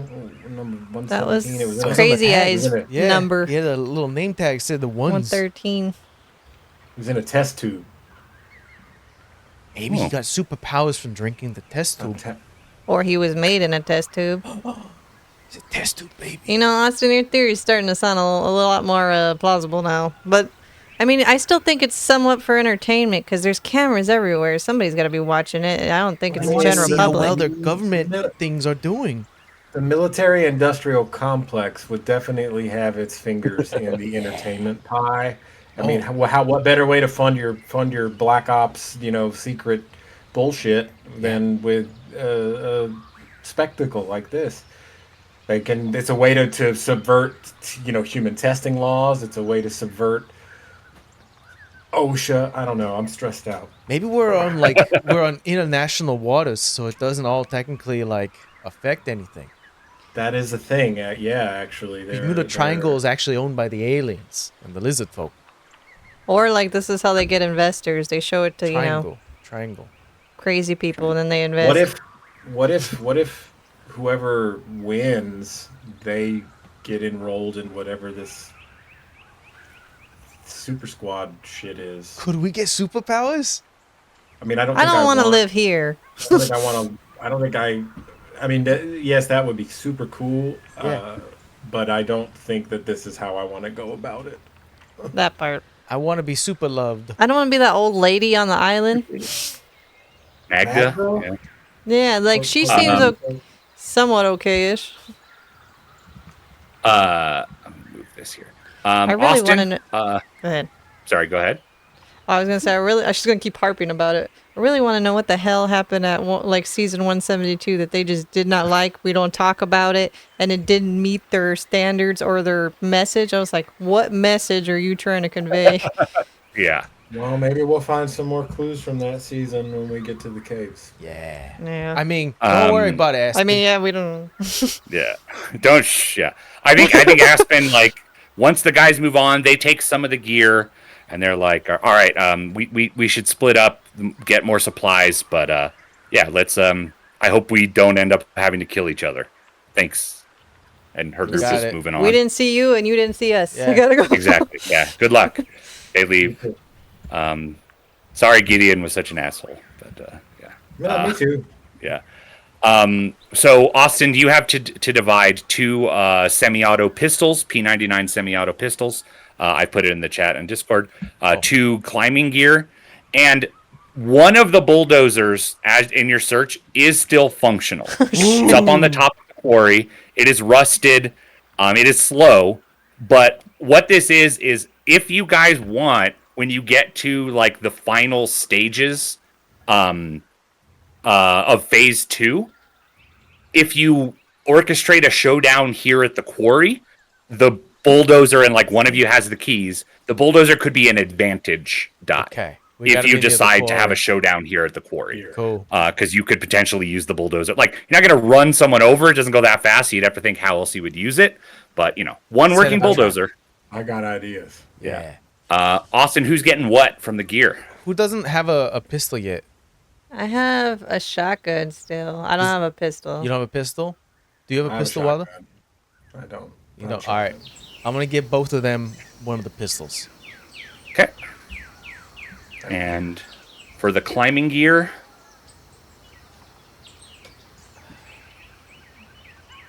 I'm gonna give Phyllis a climbing gear, and I'm gonna keep myself a climbing gear.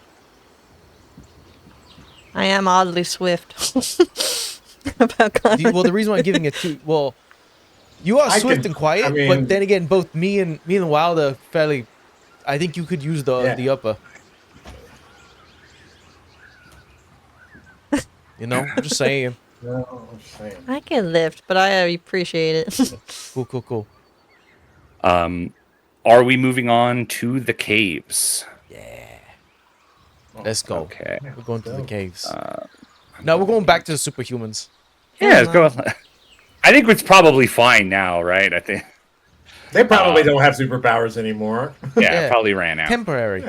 Yeah, Okay. I'm wondering So, if zeros, like, do they escalate each time they hear that bell, or does something eventually, like, tell them to go back to normal? I think they woke up and now they're all killers. I don't think they have a normal anymore. Yeah. Well, you mean, like, when they were talking to us? I mean, like, that But stage. that was the before time, and now they're the But after they- time. And they don't remember who they were or anything. And that They're a school of murderers. They're like fish and dogs. So from the quarry, you guys find some tunnels that lead in the direction of the caves because no paths seem to lead in the direction of the caves. Start following the tunnels and like, okay, this is going to take us to this caves area that's marked safe on the map. It's You not. start moving through like concrete hallways with like cables and fluorescent lights overhead, leading you into like chambers of rough-hewn stones, more and more natural caves as you go. You're also you encounter, you see like there's a rusted, bloody knife on the ground, not useful, but just like discarded on the ground like there. fresh bloody.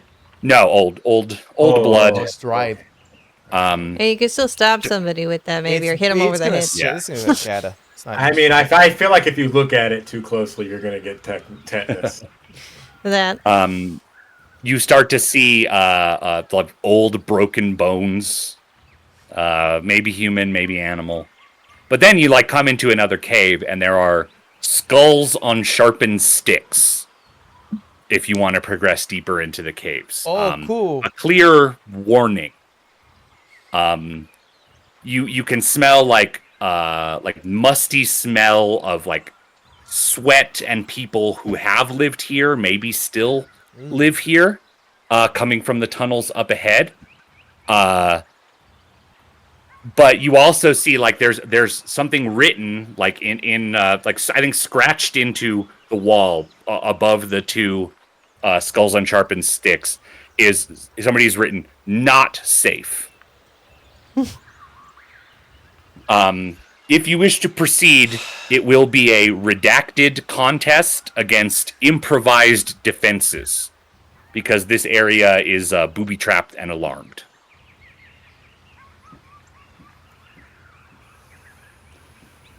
All right, Jersey. I guess Austin would make the call if you're proceeding. We could, I mean, technically, what we could, like, above table, what we could technically do is just say no, take one follower, and just go to the next place. If you get into the contest to get the one follower, then you fail, you get the consequences. And one of the consequences here is dangerous. Yeah. You would get harmed. So you couldn't get followers, you would have to just leave and say that you've wasted your time and you're not getting anything out of this. We could actually just leave this place. You could. That's fine. No do you followers, or do no you- is there some access to the curiosity? redacted secrets, anything in there. Yeah. I mean, the heads kind of cured my curiosity. I'm trying to Worried think in that- character. I'm worried that sound is gonna go off and we're gonna be in, not as great shape. But I feel real 50-50 about it. I'm gonna be honest. Could But go to I'll the defer- volcano. I'll defer to the team. The funny thing is, I mean, Volcano's going to be a challenge. That's gonna say we're kind of in a tough place. Either we're in a dangerous challenge or in the challenge next to a volcano, which I can assume is dangerous.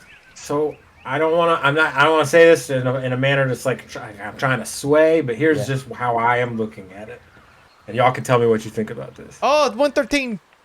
That He's just there.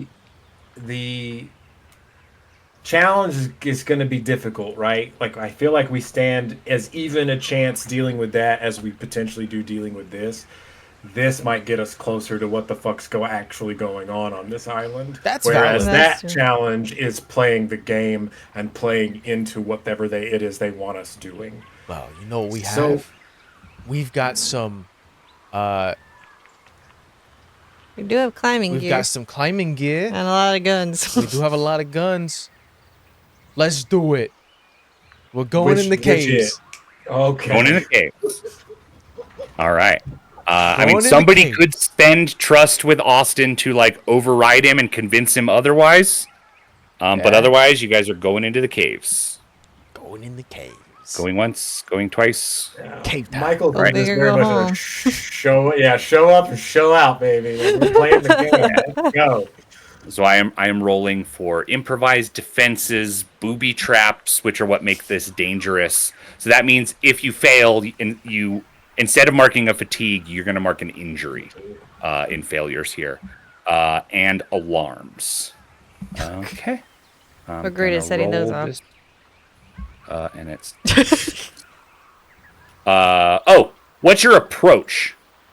Snake mode sneaky, challenge mode physical. Oh no, this has to be redacted, sneaky. right? This has to be redacted because this is a unauthorized kind of place. You guys can spend fatigue to add other stuff to this, but otherwise you're rolling redacted. Cool. Okay. Yeah. 10. That's not 10 bad. is your number to beat here. Yeah, not the worst. Okay, Austin, as our leader, do you have an officially designated nickname that shows up on the lower third or the voiceover? Or, yeah. You've seen them sneak around like an animal. It's like a snake, like a kangaroo, like a tiger. That's not available in Jersey, we've established. He is Wild Man. Wow, wow. Yeah. Wow. I'm gonna put that on your sheet there. Or like a falcon screech. Yeah. What are you rolling here aside from name and redacted? Well, definitely nature guide because it's definitely I just ironically enough I did watch with my son Bill Nye the Science Guy where you were going into caves. So now I have strangely enough information about cave where I'm like, everything here you got to make sure everything's probably wet, everything's got like same temperature because you're underground. You're gonna find a lot of bats down here, and so definitely kind of making sure everyone is safe. Like, hey, keep your hands low. You want to keep your equilibrium low in case there's something wet, you slip, you can get down real quick.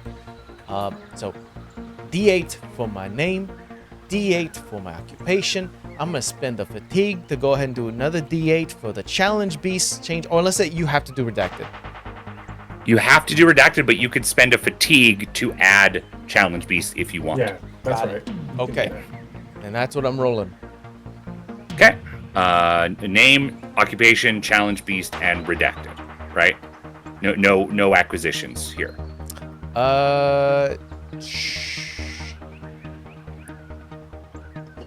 No.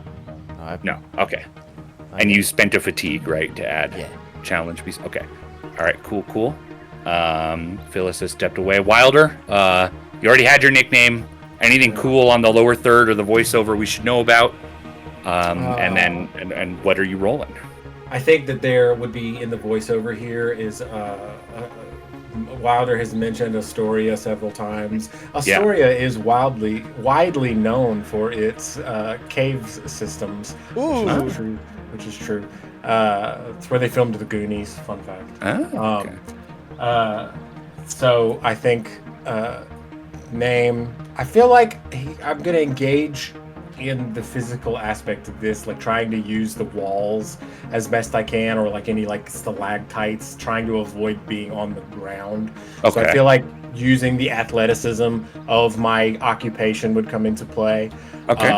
I'm also going to burn a trust with Austin, listening to him talking about caves. And take that to heart. All right. Yeah, that Austin's name die is now a DH, so that's another Yeah. D8 for you there. So that should be, and then my redacted is still a D6, so it should be 2 D6 Okay. and 2 D8. Cool. No acquisitions or advantages. Gotcha. All right, and Phyllis, Yes. using your name die, using redacted. I think I'm gonna spend a fatigue to do snake mode because I Snake already have a mode, being D6. extra sneaky. Where would Gotta I do put it. a trap if I was Yeah. setting up traps in a sandwich shop? Step Well, lightly. Yeah, I sandwich did shop. say that she likes to break into places she shouldn't be in, so she might be Yeah. a little familiar with how people Yeah. want to True. keep people out. Very true. Definitely could do that. And then, so yeah, that's your name. Do you have an idea for your nickname yet? I don't. I made a joke Okay. one, but I don't feel like it The fits condiment queen. because I keep finding vehicles on all these islands. So I was like, I might have to do something with that. Oh, the hero. I think I said Little Hoagie, and I don't want to be the Little hero Hoagie. Little Hoagie.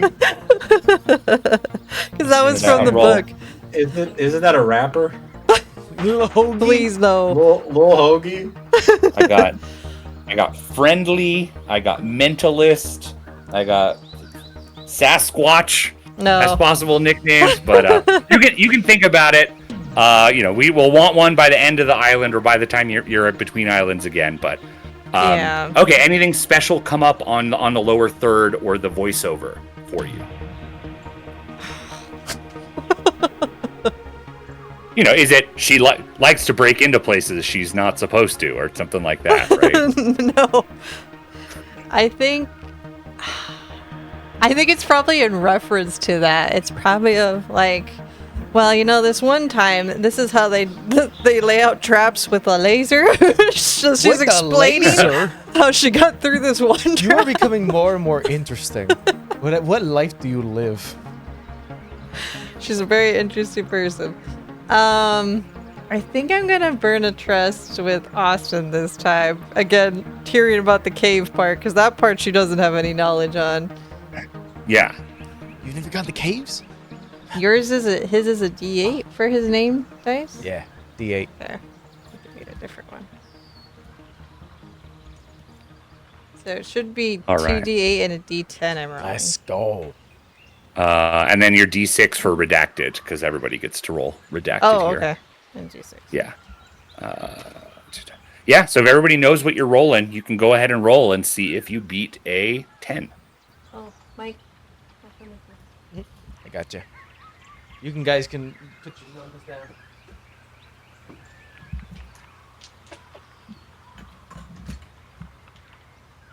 Okay.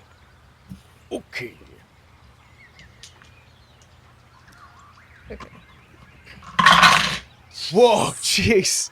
That's gonna be a 13 for Austin. 13. Exactly a 10. Well, no, technically. I got higher. 2 of the highest dice. 11.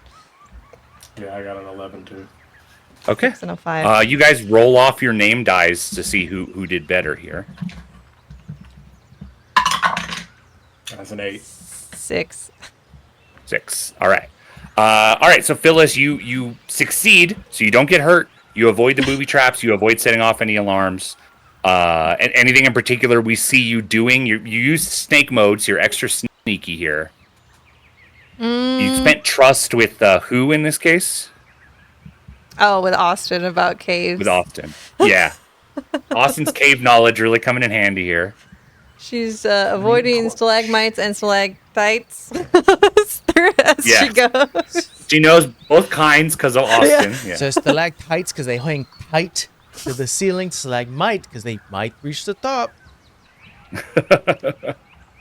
I think she's Thank you, she's Bill just Nye, the science reiterating guy. that phrase and trying to quietly get through this cave and not step on it. Nice. Yeah, you do. There's like several like pit traps and spiked spiked logs gonna swing down, but you don't trip any of those. You can take five followers for succeeding but not being best here. I think you also, Phyllis, you see what season was it that they said they couldn't trust? 172. 172. Yeah, I wrote it down on my Right, you sheet. didn't wanna- 172. Yeah, restricted communications. Yeah. I want to see exactly what they said about it. Remember, we don't talk about season one, number 172. The unfortunate events of that season do not reflect production values or competitor spirit. Let's move on, and There's a let's bunch move on of as trademarked. cannibals down here. Then I think what you see, like as you're creeping along, and like you press your hand against the wall, and you see like you touch a carving, and carved into the wall is like a gravestone symbol, and it says "Never forget 172." I want to know what this 172 is all about. What the hell? I mean, they didn't play the game. They came here to hide. Oh, that's what it was. What if they all died? And I don't know if They certainly did. because they're supposed to be like a winner, right? I think. Yeah. But what if they had no winner? Never forget 172. Wilder, what do we see from you getting through these booby traps and these alarms? I think Wilder is recalling, some of his days going just sightseeing in Astoria and getting some exercise and climbing through the caves. He is actually using the stalactites as to sort of climb around. Oh, damn! Yeah, Yeah. that's intense. All right. Yeah, you also get 5 followers for succeeding here. And then Austin, you're the best. You're the best at getting through here. You make it through the fastest. What do we see from Austin? Walking by. Bear trap. I've seen those before. Get a stick. Get that going. What the hell's this? Oh, wire trap. That's weird. Never seen those before. Moving over that one. Being very careful. Nature guy. Get everyone out to the hiking spot carefully. This is the Wow, man. Yeah, I think it is about like you do have to take your time. You can't rush. Like you're aware of like phase 1 ticking down, but you're also aware that like the moment you try to hurry is the moment somebody gets hurt. Yeah. Right. You've been in situations where the sun has been going down on the trail, and you really wish you were back already, but you can't. Haste is going to lead to injuries. You can't do that. Can't do that. You get 10 followers for being best, being the star of the show here. So we got the gravestone carving that said never forget 172. Wilder, as you're up above, you're monkey barring off stalactites and stuff. I think you see a carving that's up there that the others don't see right away, or if you don't bring it to their attention, they don't see it. And it's like carved in, it says trust no one. Carved into the wall. I'm not going to bring that to anybody's attention. That's a Okay. downer. Yeah. And then Austin, you are up ahead, and so you like are seeing paths like that. We're not going to go down that tunnel. We're going to go this down. One of the tunnels you don't go down, carved into the floor there, it says trust Magda. Magda? Have we Yeah, already- that old That's lady. the old lady. Oh. Truck Magda. PI. You can all improve your redacted capability by 1 level. Woo! So if it's a D6, it goes up to D8. Sweet. Redacted champions. You have learned some secrets. You have seen some stuff you're not supposed to see. You find a place like deep in the cave.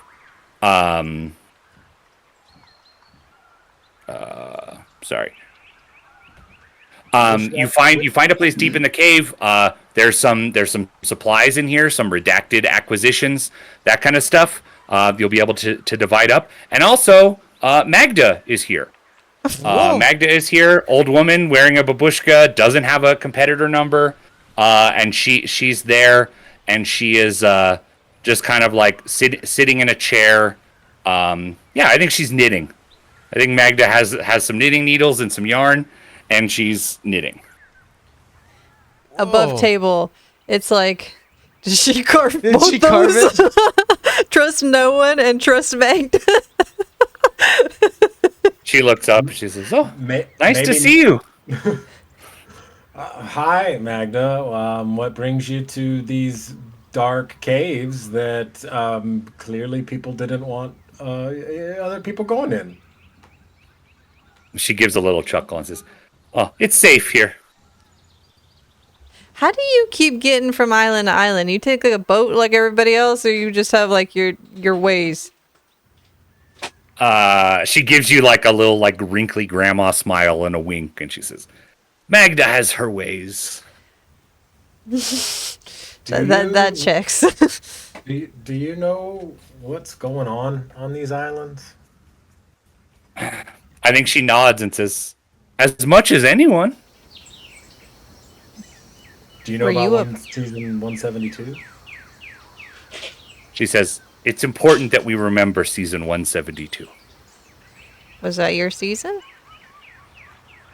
I think she gives you another like knowing smile and wink. She says, "It might have been."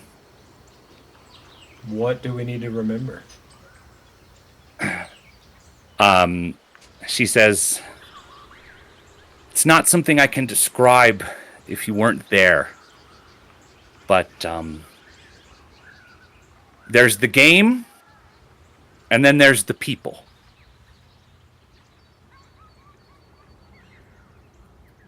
And I think before you can ask her more questions, the klaxon starts sounding Oh, no. distantly, indicating the start of phase 2. She is gesturing off to the side. She says, "There's some stuff over there and a way out, so you don't have to go through the traps. So good luck. Hope to see you again soon." Thanks, Thank Magda. you. You too. Magda. Yeah. Yeah, so she does seem to know about season 172. Maybe it was hers. Magda has her ways. Doesn't seem those ways include straight answers to things, but she's telling you some stuff. You guys on your way out on the tunnel to the surface, outside the phase 2 alarm is going off. The situation on the island is taking a turn for the more explicitly violent. You find Austin was first, right? So Austin's going to get to divide these things. Yeah. You find 3 redacted acquisitions, tier 2. So we'll roll to see what those are. Ooh. But they're tier 2, so they're going to add 2d4s if you use them. 2 redacted acquisitions that are tier 3, and 1 Triumph Bonneville motorcycle. Woo! Not big enough to hold 3 people, but a motorcycle. You can ride on out of here. Can you put this in the chat so I don't? Oh, you did. Okay, good. Yeah, I put it in Discord. I'm gonna roll what they are. So the tier 2 one is set of keys. Okay. Set of keys that seem to maybe they would open anything on this island. So secret doors and Skeleton secret cabinets and other stuff you're not, because these redacted acquisitions are they can't shut these off. These are production acquisitions that you have. So you have 3 sets of keys that are tier 2 acquisitions. Okay. And an unofficial contraband firearm. So 2 just regular guns, not Deathmatch Island guns, regular guns that cannot be shut off that you have. So Austin, who's getting what here? I think we all take a set of keys. I think that's for sure. All right, so we all get one. Mark tier 2, and on one of the redacted acquisitions that has the number 2, you can type in set of keys and mark 1 use of that. Oh, Okay. Set of keys. We all get a set of keys. And unofficial contraband firearms. That'll be a tier 3 for 2 people. Will get that. How many guns does everyone have? I have a pistol and a shotgun. Okay. I'm going to be a bit selfish here because I only got 1 gun. And regardless, one of us is going to have an uneven number. I'm going to take the 2 here just because 1, I want to be even with everyone. And 2, just because someone has to take it, and I feel like I want to take it. No judgment. But you know what I'm gonna do? You guys can go ahead and take the motorcycle. A motorcycle could be used as an advantage for somebody, definitely. See, there you go. Like move quickly or hit someone or whatever else, right? All right. As you're moving out of this like secure tunnel, Austin remaining the leader. You're seeing like this tunnel has like been. It looks like it's been barricaded. Like this door has been barricaded, but like from the inside. So you're able to like clear it out and open the door and go that way. You see like old bullet holes on the wall along this tunnel as it like leads you up to the black gravel surface. And you're hearing the voiceover of your host. Congratulations on making it to phase 2. Only half the remaining competitors will survive this phase. Remember, in this game, you only have one life, so spend it wisely. Play to win. Guys are like looking out over the island. I think you're getting like after that, the speaker starts playing. It starts playing like sound clips. It starts playing like recaps of different stuff. I think it does like straight up does like the really annoying thing that reality shows do, where you watch the reality show and it like shows you clips of what's going to happen. And then it like every time it goes to commercial, it like shows you more of those same clips. Then you see the thing happen. Then you see the people talking about what just happened, like over and over again. So you're getting like lay of the land and like from the host narrating conflicts that have happened across the island while you were in the quarry, while you were in the caves. The lay of the land on the island is that number 113 and the evolved competitors have taken out just about everybody else on the island. Not every single person, but like everybody they've encountered, they've taken out. They are the premier threat on the island right now. So the question is, like, how are you going to deal with them, one way or the other? How are you going to deal with 113 and the evolved competitors? We can make use of the motorcycle because we can't take it to Island 3. We can also make use of the barge and the quarry. Got the barge. The you got bulldozer. the bulldozer. Yeah, if we could, I wonder if we could set a trap. If we could lure them into the quarry and then drive that bulldozer off the edge, because it was at the top. So yeah, as a reminder, how phase 2 works is we're all going to scout first. Okay. That's where you can you scout, you split up, you can try to reconnect with allies, see if they're still alive, spy on enemies, survey potential battlegrounds. You'll be up against the evolved competitors for that, but not like directly head to head yet. Whoever wins the scout will get a D10 advantage you can use at some point in the rest of phase 2. Last time Wilder got that. Then after that, we do with step 2, where you can either seize or defend. You can either try to gain control so that we'll be able to dictate what happens to the losers of the battle royale, or you can defend and stop a bad thing from happening. And I'll tell you what those bad things are once we've decided your approach and you've done the scouting and everything. Then we're going to move to step 3, which is the battle royale itself, a deathmatch contest. And then, depending on whether one of you guys won the seize or not, you'll get to dictate living and dying of who loses the battle royale. Okay. Sure. Just drop that on our feet. You got it. Yeah. So we're starting with Scout. Find and reconnect with your allies. Spy on the enemy alliance. Survey potential battlegrounds. You can split up for this. You know, it's a montage kind of narration. Who knows what they want to do? Yeah, go for it. I'm still thinking it. I mean, I think I want to scout out.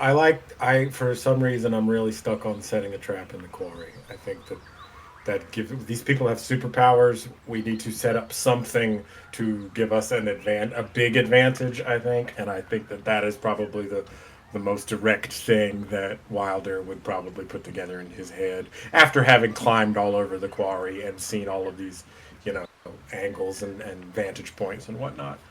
So I think I want to scout out the quarry to look up to try to figure out the best way to lay a trap, like drive that Yeah. bulldozer to bury them under a bunch of rocks or Yeah. something to that effect. Yeah.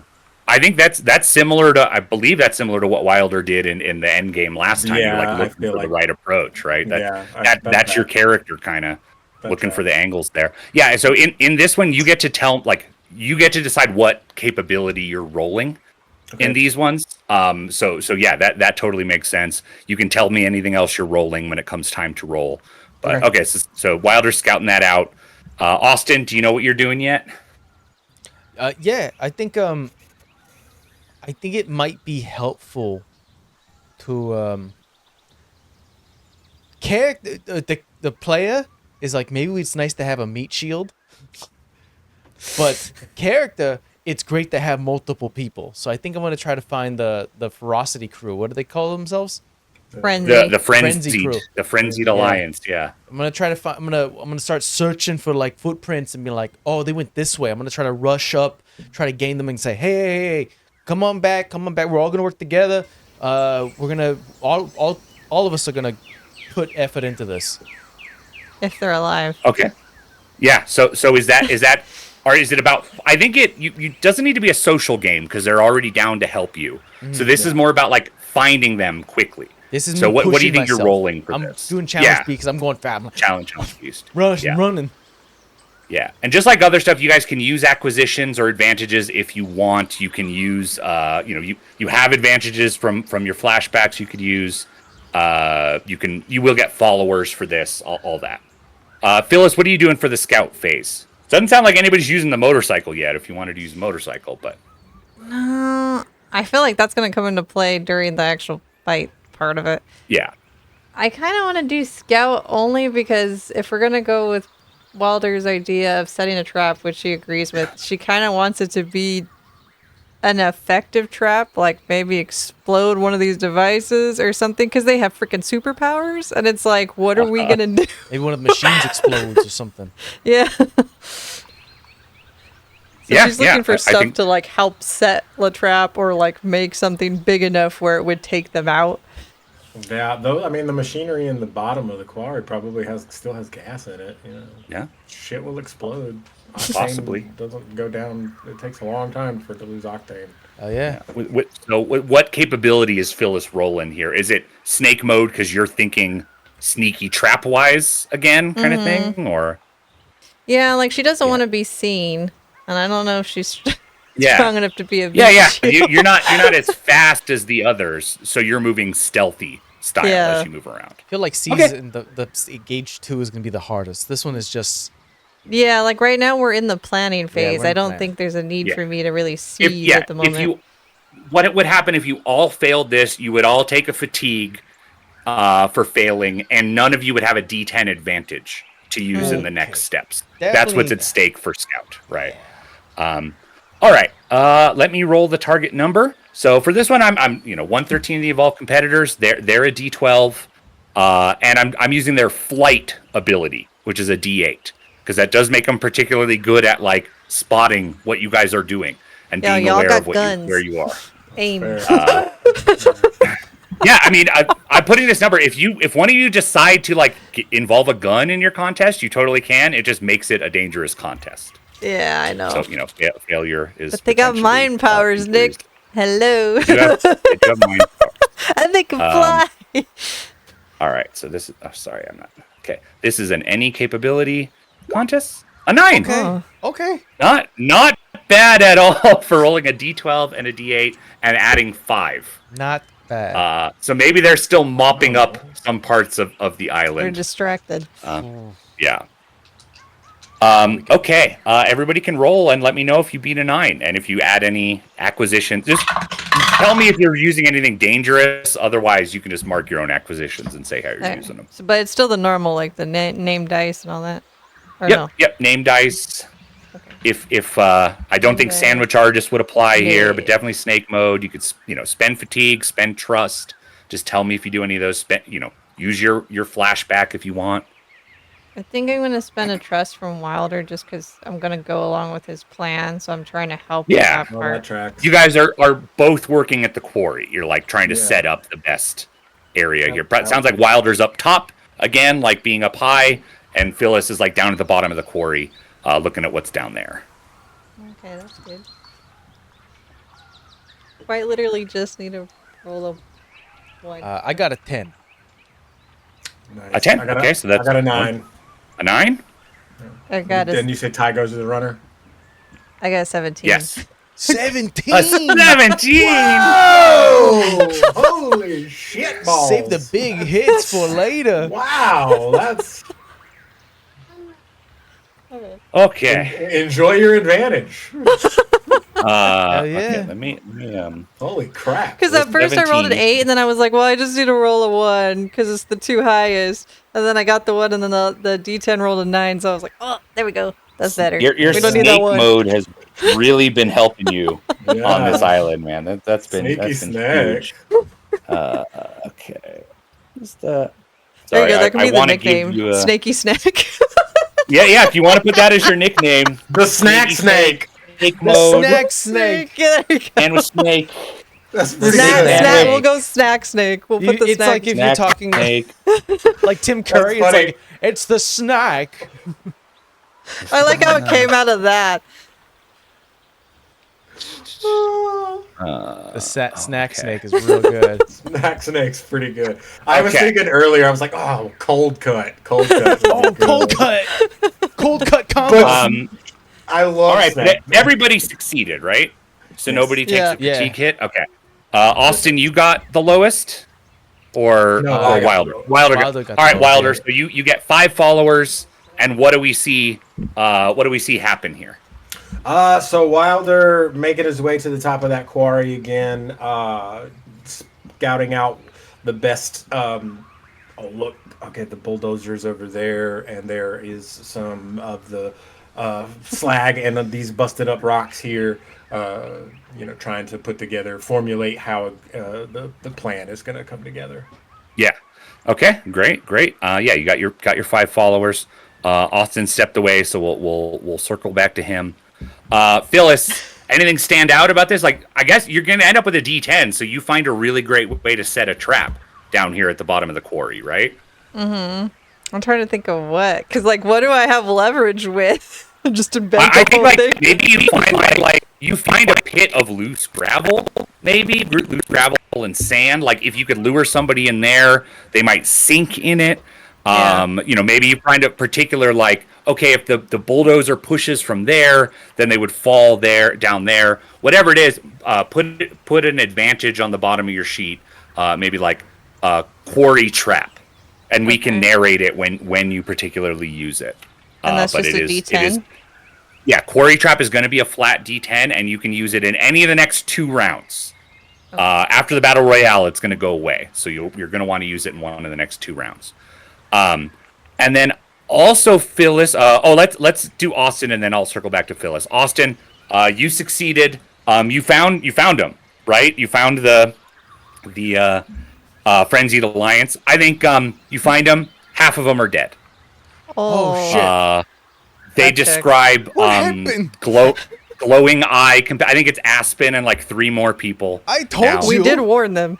We They said we had didn't have glowing answers. eyes. Like Ben's head just fucking exploded. The guy looked at him and his head exploded. And I think one of them was like breathing fire or something. That's not fair. We have like sticks and guns that shoot one time. Where are you guys? Let's join up. Wherever you guys are going, let's join up. We're not gonna survive against them, so we want to trap them because they're gonna come after us. Yeah. Regardless, they're gonna come on, let's go. We got something more power Back to to the us. quarry? Yeah, Yeah. quarry would be good. Yeah. So I mean, Aspen and her few rattled survivors will be there in the final battle royale.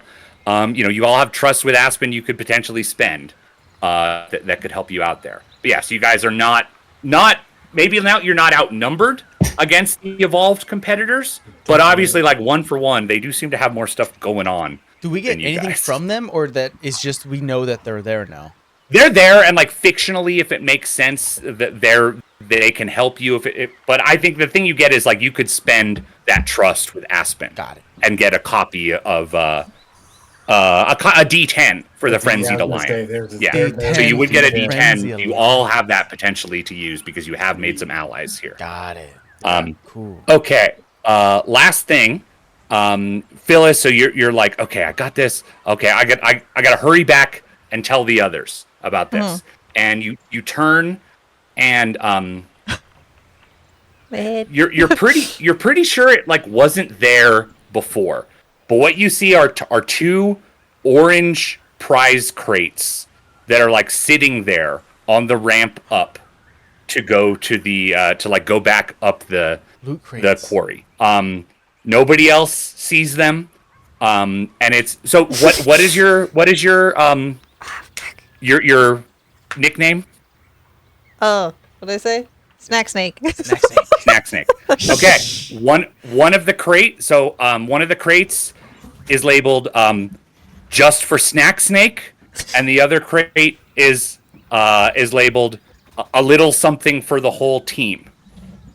Big? And I think they both have writing on the bottom in quotes that says you can only choose one. You can choose to open one of these crates, either a big thing just for you or a little something for everybody on the team. And nobody else knows about this. So, nobody can judge you. Yeah, but she'll judge the yourself. characters can't. Yeah. We know what you did. There's nothing meta breaking about that. You're good. Do what you gotta do. Big for me. Yeah, do what you gotta do. or Do what you gotta something. do. You might need Play the the big game. thing for I the know. superhumans. I might need the big thing. I'm gonna roll It for might- it because I wouldn't know what to do with Oh, it. okay. I'm gonna say evens it's me, odds it's you guys. All That right. is the dice. totally fair. Let the dice right. decide. Yeah, Lady Luck. It's evens. It's a 2. Which one was that? I already forgot. Me. Oh, okay, Just there for go. you. Okay. Yeah. You go over and like lift the lid of that crate. Yeah, The one curiosity just got for got Snack the Snake. Yeah. got the better Yeah. of me. Just as you open the lid, there's like a loud sound behind you that you like jump and turn, and a like drone propellers have sprouted from the corners of the other crate, and it's already like 6 feet off the ground, and it's flying away. You cannot open that other crate that was for the team. I'm like, oh, shoot it and get the thing. Yeah. The gun would make a really loud sound. Well, I mean, you turn back to what is in your crate, and there's so if you look at your sheet and you look at the advances, I said the 3 advances on the bottom. When you support or bolster, immediately heal 1 injury, or increase redacted capability 1 size. Those are special advances. One of the things in the crate lets you choose one of those right now, and you can take it. Shit. You could choose any of those. Wow. Oh man. I think I'm gonna remove an injury just because it's Yeah? really hard to do. Yeah. You said so. I Yeah. think that's what I'm gonna do. Pragmatic. Makes sense. And you'll be Because I clear might of get injuries. another one then. in here. Yeah. I can't argue with pragmatism. Do I just All check right. it So off? mark that box, and then clear that injury box that you have as well. You got a stim pack. What? I was Comes gonna say, back, what is shoulders it? Is it like totally a- fine. Yeah. like I an think that's what it injection? is. It's a It has sandwich. to be. It has to be. Oh, is it a sandwich?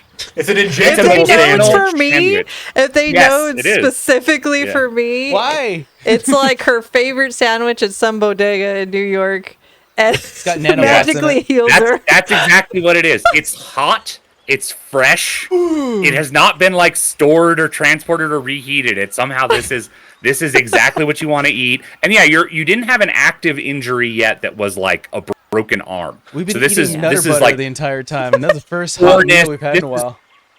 this is maybe a mild concussion from crashing the car. That's all this. But you eat this thing. You eat this sandwich. It's amazing, and you feel better. Great. You feel totally better. Funny. Below the sandwich is an M136 AT4 rocket launcher. Oh shit! Let's go! You can mark that on your sheet. That is a tier 3 weapon. Hell One of the yes. strongest weapons in the game. You have a rocket launcher. Okay, there we go. Eat this. You know, I thought it So, was just going to be the sandwich, but all right. Yeah, before I said that, like, nobody would know what you, like, they're going to notice you have a rocket launcher when you come back. You can't exactly hide that. But, you know, you can just say you found it. It just happened to be Rushing there. They don't back. have I to did know the find a whole car, story. like, legitimately. Yeah, I mean, as soon as Wilder sees the rocket launcher, it'd probably take a second and be like, kick ass. Yeah. Like, moving on. Rushing up to the top. Be like, hey, everyone, I found the frenzy. Yeah. Look what I What the get. fuck? That's fucking awesome. All right.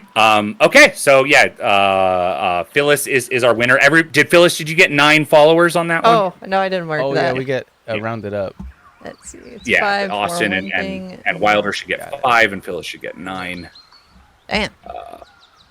Everybody's about at the same place. Wilder's in the lead a little bit, but it's the followers have kind of evened out on this island. All right, so it sounds like then your approach to 113 and the evolved competitors here. Sorry, I want to make sure I do this step right, because last time we rushed a little bit. I didn't do anything wrong, but we kind of glazed over some important stuff. Okay, This is the scramble stage. Scramble.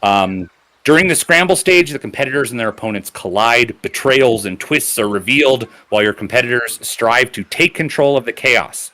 There are 2 contests during the scramble stage, and each competitor player may only participate in one or the other.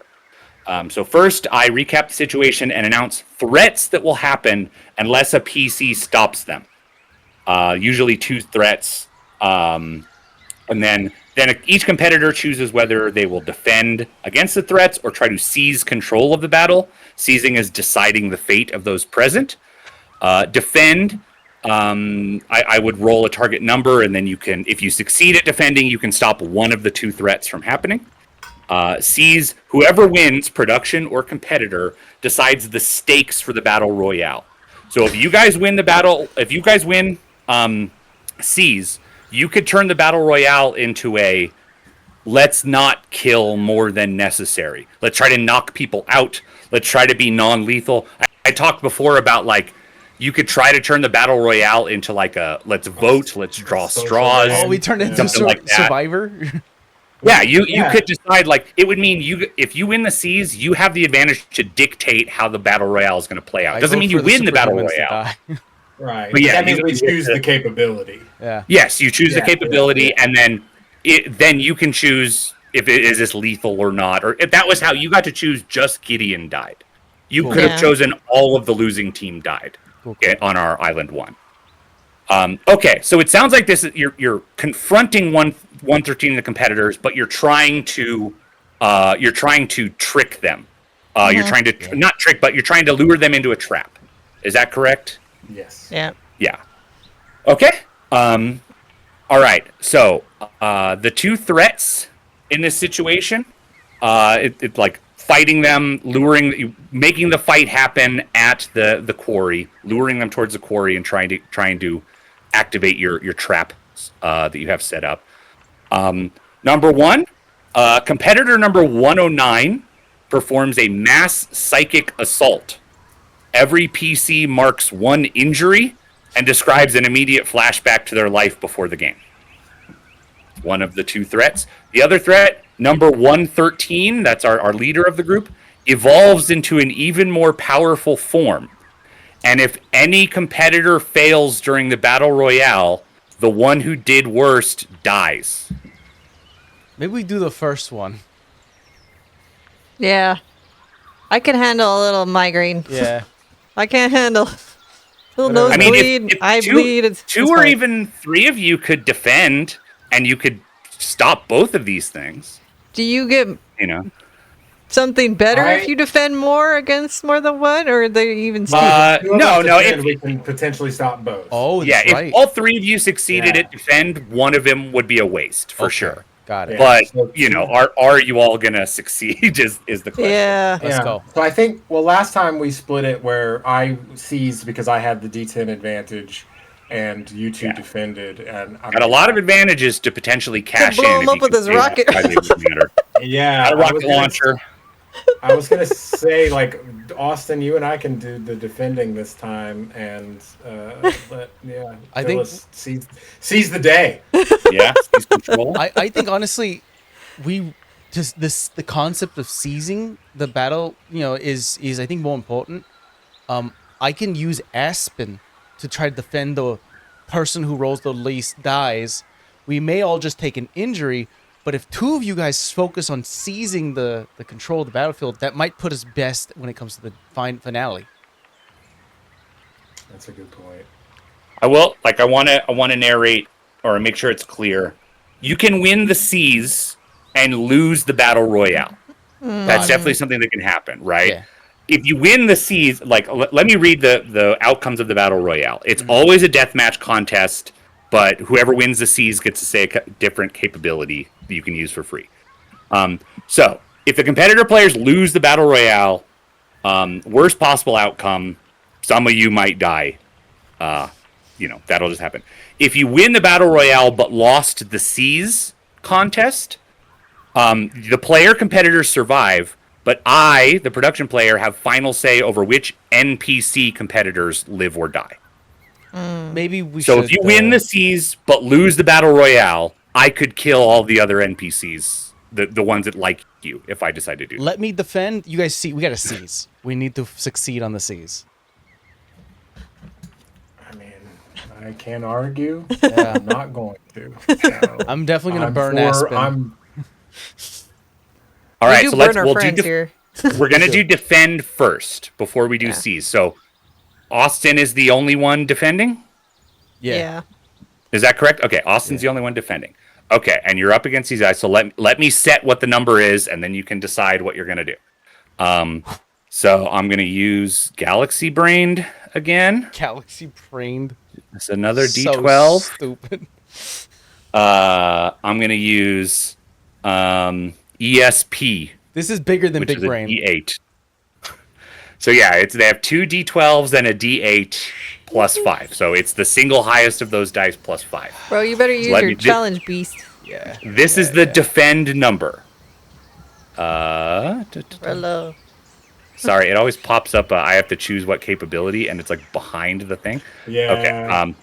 Any capability, because Austin's going to be able to pick 10. Okay. That's low for all the Yeah. dice I just rolled. That's pretty low. I think we had a 12 last time. A Or 9. 14? I don't remember. Yeah, It was something pretty high. high. 16 was the Or like- highest Oh you guys yeah, have had. 16 was the highest. All right, Austin, what capability are you using first off? What kind of contest is this as you're trying to defend? In this case, trying to make it so 113 doesn't evolve, right? That's the thing you're trying to stop? Yeah. Yeah.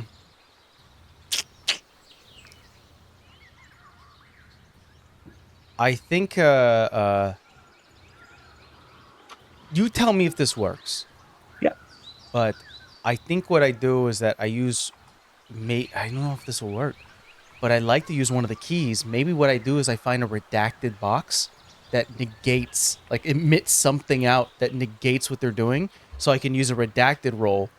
I don't know if that'll work. I don't know if that counts. I don't think you have to use the redacted roll. I think it's if you cash in the keys, you open a door somewhere in this quarry that has a thing in it. Maybe there's a button in there that like temporarily shuts off some powers or interferes with 113's ability to evolve or something like that. And it'll just be you're adding 2d4 to your roll if you use those keys. Okay, I'm gonna Right? use. It doesn't have to change the capability or anything. Are you base leveled using like challenge beasts because you're running around the quarry? Is that what you're starting with? Challenge here? beast. Yeah. I'm gonna burn the trust with Aspen. Okay. Because we need to. So Aspen and the Frenzied Alliance are helping you out, maybe being distractions around this quarry, popping out of the tunnels that you guys have scouted out, throwing rocks, firing their guns if they have any ammo left. Throwing their guns if they don't. Yes. Whatever we can do to distract these. Some of these guys are flying. Yeah. They all have glowing eyes. They seem to be able to communicate telepathically with one another. Awesome. Some of them seem like maybe they can throw or breathe fire. These guys are coming towards the quarry. Could I use Aspen for the death match or for the finale? Yeah, you could use the D10 in the battle And royale instead. For this one, since I'm getting 2d4, I'll be adding the 2d4. Be the top. You're adding the highest single D4. So the D4s become their own pool.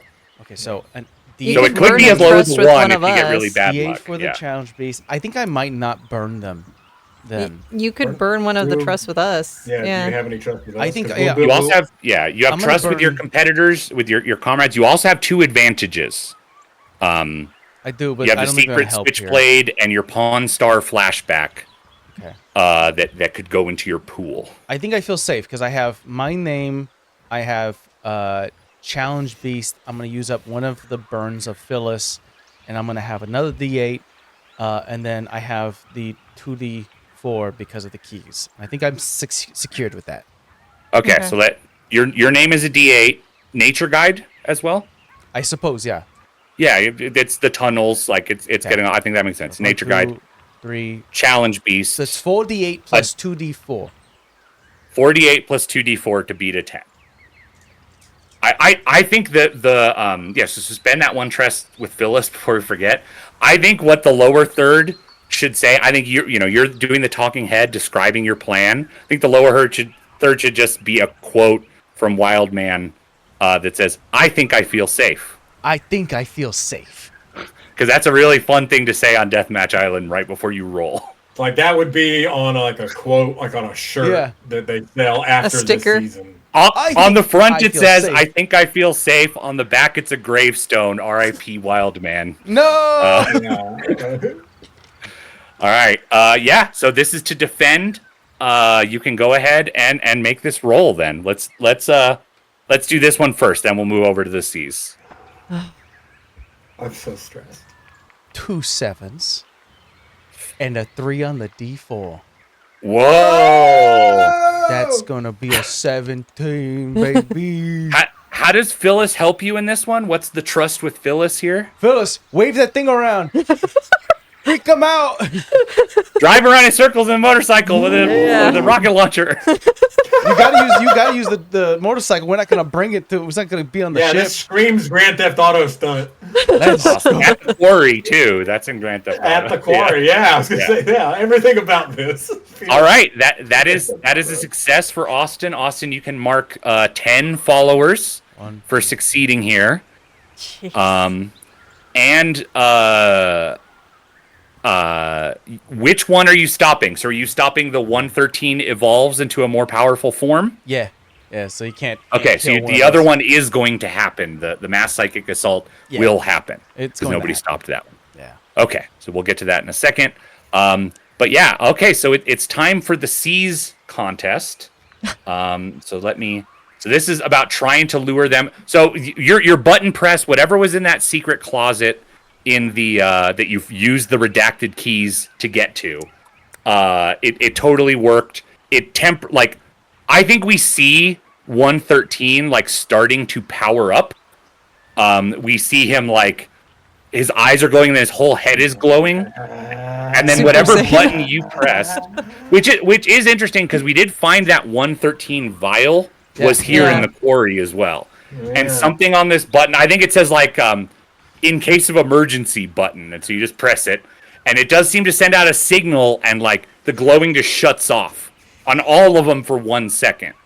So it interrupts what 113 was doing. The people that were flying start to fall, but then their powers come back. They catch on again. They're able to do that. But yeah, so that's been defended. Let me set up for the seizing control. All right, so Galaxy Brained, I think applies. ESP, I think applies. Just I think telekinesis also has to apply. So that's an extra D8 they got here. Okay, so I'm going to be rolling 2 D12s and 2 D8s plus 5. Fuck off, man. And this is Jeez. going to be... Sorry, guys. Little one got Yeah. sick jumping on the couch. oh, no! Oh no. Been there, buddy. Any capability. Oh, Oof. Jesus Christ. That's I was a like, should I 16. use my stuff here? Because I mean, we You got- still got you the have a- battle rail. Oh, You have a bunch of advantages. You need to meet or beat a 16 if you want to dictate the terms of the battle royale. Yeah. Since Austin didn't use his trust with Aspen, I will use it. I'll use that. Okay. You can use your trust with Aspen, helping. Yeah, you all have a chance to use that, so that's going to be an extra D10. What's your approach? Are you using the bulldozer that's up top? Yeah, I think I'm gonna try to get the bulldozer like in position. Yeah. And have like Aspen and the surviving crew, like making the distraction below, so that's where the luring them down there and then pushing gravel onto them, kind of thing. Yeah. Okay, so yeah, that'll be D10 for Aspen, D10 for the bulldozer. Those are 2 advantages that are going in your pool, so that's a nice start. Your name's a D8.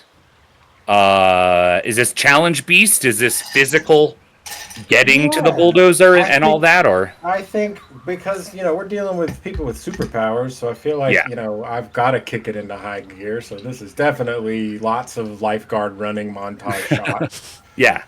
Yeah. Okay, so yeah, that's a D8, a D8, a D8, and 2 D10s. Yeah. I believe that's correct, because D8 for your name, D8 for challenge beast, D10 for Aspen, D10 for the bulldozer. Yeah, I'm gonna have to get up. And I brought my All dice right. bag this time. So yeah, you don't have to roll yet. We'll go over to Phyllis. Wilder, and any particular thing on the lower third or narration as we see you like running to the bulldozer? Is Death Guard still trying to save lives? 902, 902 No. Not today. Yeah, no, like there's the drowning, the pictograph of the drowning superhero. Yeah. And the little lifeguard buoy clonks him in the head, and he sinks. I like I that. hate Yeah. that post-production, I have to do all of these edits. Yeah. You're just running Deathmatch Island. You are production on the yeah. All right, Phyllis. What are you cashing in here to try to beat 16?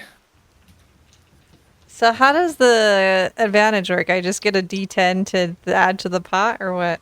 Yeah, quarry trap. If you cash in that D10 right now, that you got from winning the scout, you're just saying like, how are you using that? And it may be like luring them to like try to fight you on unstable footing, right? Or trying to like catch you on unstable footing, maybe right below the bulldozer. It's going to be pushing gravel down, kind of thing. So you would just add a D10 to your pool if you cash that in. Yeah. Okay, I'm gonna do that. Getting I'm stressed gonna here. burn the. I'm so sweaty. We're versus Where are superhumans. they? This makes no sense. Sorry, I'm trying to find the one. There they are. I'm gonna burn the walkie-talkies because that's a D4.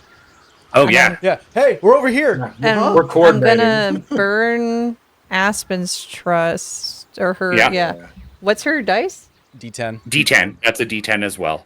So Okay. so the Frenzied Alliance is helping Wilder up top and helping you down at the bottom of the quarry, being better bait here.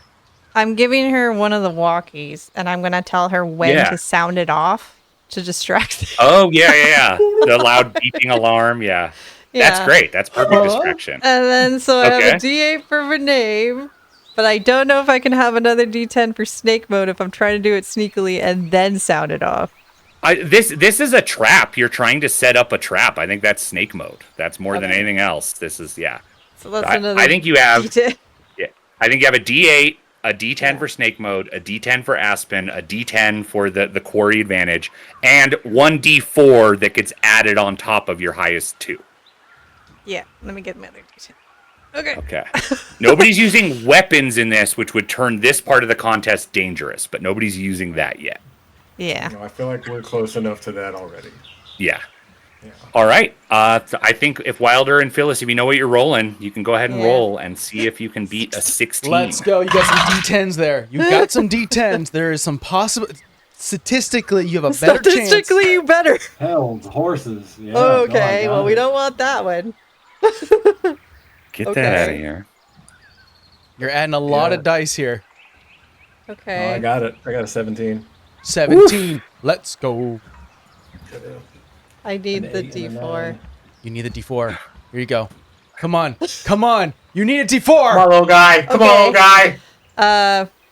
Exactly 16. Yes. Exactly 16. Come Wait. on. It's more. Because It's more. 8, 6, Oh. 14, plus 4, 18. I can't math. 18. All right, I so rolled a 1 on Wilder my got first D10 and I went no. Wilder got a 17. Yeah. Okay. Wilder, you got a 17, so 18 is going to be the best. Wilder, what do we see you do? This is totally working. You guys are seizing control of this final We have fight. three. Here. We have 3 vehicles. Yeah. Yeah, like Wilder uses that athleticism to haul ass up the quarry ramp and hero leap up jump up and grab the edge of the bulldozer cab and swing into the seat. Wait a And minute. Is Wilder a pull up superhero? pulling up the parking brake, lowering the shovel. What is Lots it, of One Punch dramatic Man? shots Like, does a lot of sit-ups? of the bulldozer itself, and then like a random Wow. Love that. Oh yeah. So I mean that half of the evolved competitors like get hit by gravel, they get pushed by the bulldozer, they get trapped. Like you're not killing them yet, but you're like they're getting knocked down, they're off balance, they're not in control of the situation. And then Phyllis, best, like this totally works. You're playing the walkie-talkie, Aspen, all of it comes together. Anything in particular we see here? I think for flavor, she has like a cookie in her mouth and she is arming across the floor to get into the spot with the little walkie to call Aspen. Yeah. I'm like, If it's gonna be okay, a cookie, Phyllis, it's got to be a cookie sandwich. ice cream sandwich. I have to army crawl with it, bro. It's a little Melting all sandwich. over the place. Yeah. Oh, that's a mess. And then just like sounds it off, but like you know how like the microphone gets like way too freaking loud, like at the wrong frequency. That's what she tries to do with it, with Aspen, so it echoes to get their attention, so they go to the spot that they need to go to for the trap. Yep. Totally works. That totally works. You are best. So Wilder, you're gonna get 8 followers. Phyllis is gonna get 16 followers. Go. So that's 3 full stacks and 1 more for you. And You said 16? Phyllis has the what's that? 16. You said 16? Okay. 16. Yeah. Yeah. There you go. Moving on up. And so Phyllis, as the best, you get to choose the bonus capability for the battle royale. So battle royales are always deathmatch contests. They're always dangerous, but you could choose if you choose snake mode, everybody could apply snake mode for free. Oh. People can spend fatigue to add other ones, but if you choose snake mode, which is your best, that's the core thing everybody can roll for free. So I have to pick one of the capabilities, basically. Yes. Yeah. What is the bonus capability? What kind is this like? If you chose, let's walk through them. If you chose social game, this would be trying to talk people into a truce or deciding this diplomatically. Snake mode could be stealthy attacks or pretending to have a bargain or people jumping out of hidden places in the quarry and stabbing people in the back, or if you don't want it lethal, tying them up. Something like that. Challenge Beast would be like just, I think, a physical brawl kind of thing. Deathmatch, that's the core one. That's just, you're trying to kill each other. Any means necessary. Okay. And then Redacted would be like breaking the rules of the game. Ooh, I kind of like that. What That's does a possibility. the group think, though, above table real quick? I kind of like that too. We get the superheroes on our side. Maybe they're inside jobs. And maybe they tell us where they got. Or And our Redacted's a DA. It's a DA, yeah. I was gonna say Yeah. it got bumped. So. I think I'm gonna go Redacted just Yes, because we break the all like that rules. flavor. I Okay. was hoping that would be the case. So yeah, the yeah. questions, System. if you mouse over Redacted on your character sheet, it says, how do you break the rules of the game? How do you make productions tools work for you? What weird stuff happens? I think. Okay, so yeah, everybody's. I just want to set the stakes. Everybody gets to use the D6 for deathmatch, Yep. and then Okay. you can all use the D8 for redacted for free. Yep. If you Okay. want to use something other than redacted, you pay a fatigue, and then you use that other thing instead of redacted. Redacted is the free one. So if you want to use Snake Mode or Challenge Beast or something else, that takes the place of redacted. Okay. All right. So let me set the production number. Yeah. And then you guys can tell. So I guess narrate, like, what is the general approach here? Are you trying to kill these people? Are you trying to disable them? They're going to try to blow you up or assassinate you. I think we're going to try and disable them where they can't use their powers anymore. Oh, yeah. Because I think that would be better. Because, I mean, if they want to, like, stab us in the back, they could probably do so by just, like, physical means. And I'd rather have to go up against that than, like, somebody trying to explode my head. What if, and I'm going to be wild here, because I think it has to be weird, is what if on that slip of paper where it had, like, 113, maybe it had, like a sleeper code? Like one's like you have to read out 1, like Winter 0, 1, Soldier. 0, 1. And no, like like how Winter Soldier, like they would say random words. Maybe that's on the back of the card, and we could start saying that to mess with their The brains. chant as a group. I wonder if we could mess with that the button to like jury rig it so that it's over, like it gives off like a too big of a pulse. Frequency. Cause it to overload or something. Yeah, I think both of those are totally valid redacted options. So I think those things are on the table if you succeed. A sleeper code on the piece of paper, that button, other buttons like that, if other people are using keys or anything like that. That's all on the table, I think. That's what they're up against. 113 in the evolved competitors. You have the advantage because you just like dropped gravel on them and everything else. They're galaxy brained. They have flight. They have telekinesis. That's what I'm rolling for them. It's probably not feasible that Wilder could get to the motorcycle, could he? We haven't said where the motorcycle is, and it hasn't been used yet. So if you have it stashed down here, I think that totally makes sense. I feel like the motorcycle. I would like to use the motorcycle. Yeah. Yeah, that could be an advantage. You could cash in. Redacted. I always have to like name out my dice. That's only a 9. It's good for these guys. That's good. That's only a 9. Oh, cow. Spider-Man. All right. Okay. Phyllis was our leader after the last one, right? Yeah. I go through dice. Yeah. What is the lower third, the narration, and or what do you roll in here? What advantages are you calling on? What gear are you using? I don't even know what just. I think I'm gonna go through it and then I'll say what my lower third says. Yeah. So we have the D8 from our name dice. We're gonna use redacted, so that's another D8, right? Mm-hmm. And then we use Deathmatch. So D6.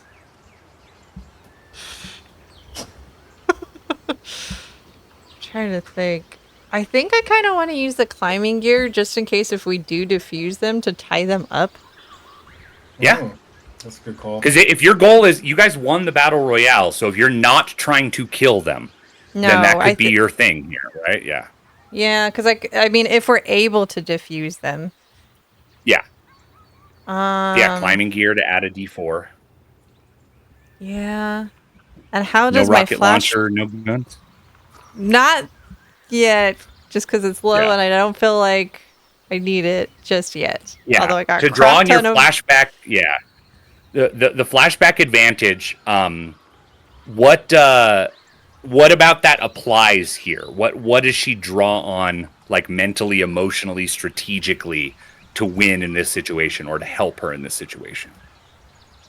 I think if we're trying to defuse them and then we found that little vial of 113, she feels like obviously it's not on the same level. Like they were put here against their will, and much like her situation, she does not want to be doing this for that guy. And it kind of relates it to that flashback of like maybe they don't even want to be here. Maybe they were made here and this is their job now and they don't really have a choice. Yeah. I think that's a mildly appropriate for the situation. So I think that's a D8 goes into your pool for cashing in that advantage, that flashback. Need to find a D. everybody else be thinking what dice you're going to use as we go around here in a second. Okay, so let me take that off.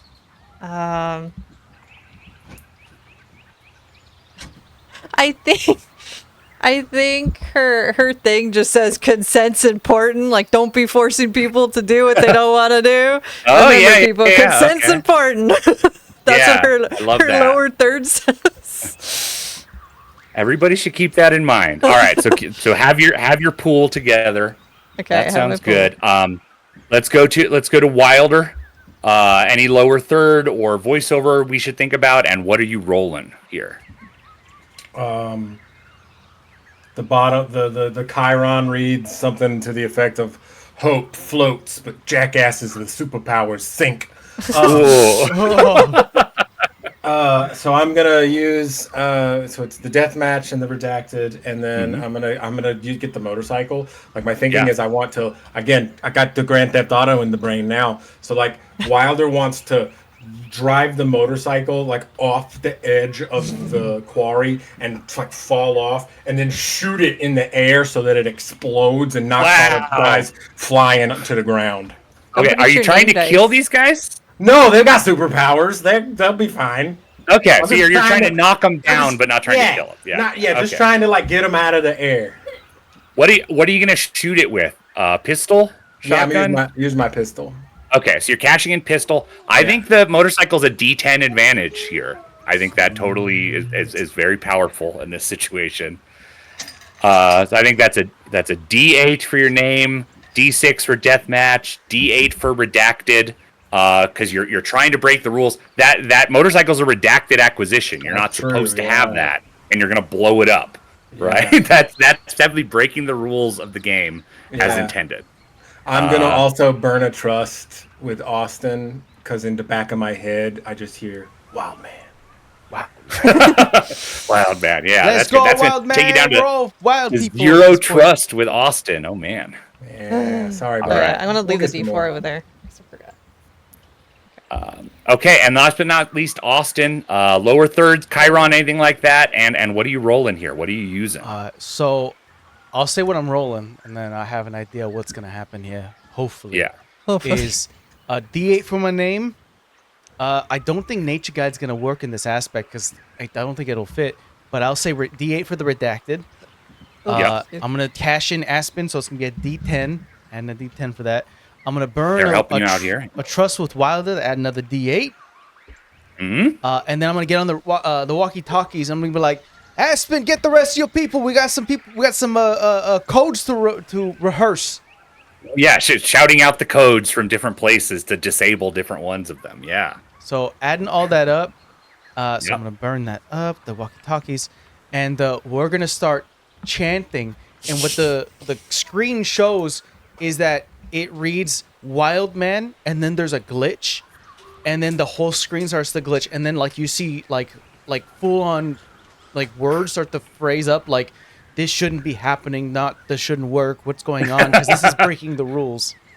This is like when somebody in a school is like has a name that has punctuation in it. Sometimes Yeah. it breaks the entire school database and like dumps all the grades for everybody because the system's not set up to handle that. All right, I love that. If everybody knows what they're rolling, you can roll, and you just got to beat a 9. Just gotta be the 9. Easy peasy mac and Okay, cheese. very good, very good. Put that over there. There we go. Put it over there. Jeez. I needed those dice. I got a 10. 16. 17. 17. Wow. Okay. One of these was a 2, and the other one was a 1, and then I was like, okay, no, I barely made it with the D4. You all succeeded in the battle royale. The one thing we haven't resolved yet is the undefended threat from the previous round. So I think our battle royale starts with like one of the evolved competitors with glowing eyes, kind of like touches his head, Professor X style, and like orange rays of like radiation pour out, and everybody gets an extreme migraine and gets like psychic pain. All the PCs mark 1 injury, We won't do another flashback at this point in the interest of time, but everybody mark 1 injury as number I'm glad I got rid 109 of that other psychically one. assaults all of you. As we all recall a traumatic memory. Yes. I think for some of you that may give you the other advantage. Just make a note that you'll get that between islands. Okay, Don't let us forget that you'll get that extra advantage if this is your second injury. Got it. Okay, and then I think Phyllis was the lowest, right? Yeah, I got a 10. You all succeeded though, so show me how you take you've taken some of these people out. You're not trying to kill them, so you're depowering, tying up, disabling. Yeah, I mean, I don't know. Are we knocking them out? We're not knocking them out. No, we're knocking them out. Okay, she's knocking them Yeah, out. we talked about it ahead of time. Yeah. They're Stuck to. They didn't choose this. That is true. I think. I think she tries to lure them in with like trying to be nice, like trying to appeal to their sense of humanity, at least what's left, and then she knocks them over the head and starts tying them up. Why Austin is doing like this chant to try and like decommission their power. Pineapple. Parsnip. 17. Blueberries. It's like, okay, I think that's enough, and then just knocks them out and starts tying them up. That's awesome. All right, yeah. So you start disabling several of them down there. Pulling on the I think you used the climbing gear and other stuff, so you're able to like knock some people out, tie them up, using the rules of the game. Breaking the rules of the game here, not trying to kill the opposition in this showdown. All right, I think Austin was second with 16. Is that right? Oh, and you get nine more followers, Phyllis. Or no, you get 5. Yeah, okay. 5 because you weren't the best. Austin, how does your thing go? I start saying the words out, and everyone starts to all of Aspen's crew start to yell it out. So we're just going, like I said, we're Blueberry Donut, West End, 17, 18, Brick House, and all of a sudden things start to go wild. Maybe the superheroes here start to they hear the words and they start to almost blink wildly. Yeah, I think their eyes stop glowing as different ones of them hear the words. It doesn't work perfectly for all of them, but you do start depower. I think it's a set of code words and you're not sure which is for which one or how to how many times to say it or whatever, but gradually you are depowering a bunch of them. And then they don't have weapons. They have not been picking up weapons because they could fly and explode people's heads and stuff. So without weapons, I think they're confused as they lose their power and they are surrendering to you guys. And then Wilder, you're blowing up a motorcycle in midair. Yeah, I'm going for the gusto. I can't pass up the opportunity to take a stupid jump and blow something up. So yeah, he uses the lifeguard run, gets on the bike, and pops it. I imagine that some of them, when Phyllis is down in the quarry with the others, that the ones in the air maybe stop and turn their attention down there, so that bike comes sailing through behind them to knock them out of the sky. Yeah, I think that's awesome. I think that absolutely works. So Austin, you should mark 5 followers. Wilder, you should mark 9. Is that going to put you over into 800K? Yeah. So do your rollover, and then your name die is going to become a D10 at that point. That's really good. Yeah. Okay. So you decide the fate of the people here. You're not killing these people. You're depowering them, getting them to surrender, and then stopping to see what happens. Right. Yeah. So I think yeah, you gradually do that. I think on the peripheral of the quarry, there's some members of the Frenzied Alliance and some stragglers with superpowers do kill each other. That's on the peripheral. That's not this fight. People are finding other people. Somewhere on this island, there's the amnesiacs that are some or all dead. We should. Oh no! From an earlier encounter with the superpowered team. Well, I mean, if you get a school of Circus of Lake Killers versus superheroes, I guess. Yeah. I mean, Yeah. when the X-Men and the Fantastic Four Homelander really get wins. going at it. Yeah. I think whoever is closest to that like room that you guys opened with keys, the redacted room, you like hear just like you did in the car, you hear some like radio chatter you're not supposed to hear. It's saying like, where did they get a motorcycle? They're not supposed to have a. They're not. Who left that there? How did they turn off the powers of the evolved? What the fuck? All right, well, how many's left? This. Yeah. Okay. Oh, I guess fine. I mean, hit the chime, and the chime sounds All right, indicating fine, the I guess end we're done. of phase 2. As the right number of survivors are now all here Nick, in the hearing quarry. that, my theory crafting is switching. Yeah, I guess we hit the I chime. guess we just hit it. I don't know. Hit the chimes. What else are we supposed to do? And yeah, that is the end of the action of phase 2 here on Island 2. I think the host does come on and says, "Congratulations to all survivors. That was a unexpected turn of events, but creativity is always rewarded on Deathmatch Island. Unexpected. They wanted us to die. Please proceed back to your original transports. Congratulations on completing the Cradle and the Crucible. One more island left.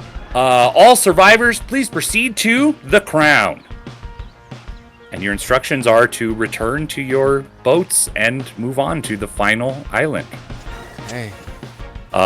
Do any of you object to that? Do you try to avoid going back to the... Yeah. They're gonna send out more So I people think- after us. I think that, like, the people with powers are, like, kind of...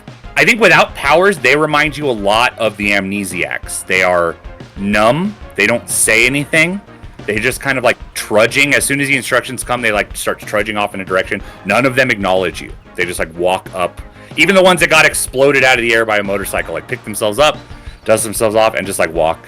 Weird. I think, like, Aspen and her survivors are, like, patching up injuries. They're, like, catching their breath. They're, like, all bad headaches and everything. It's like, thanks for your help.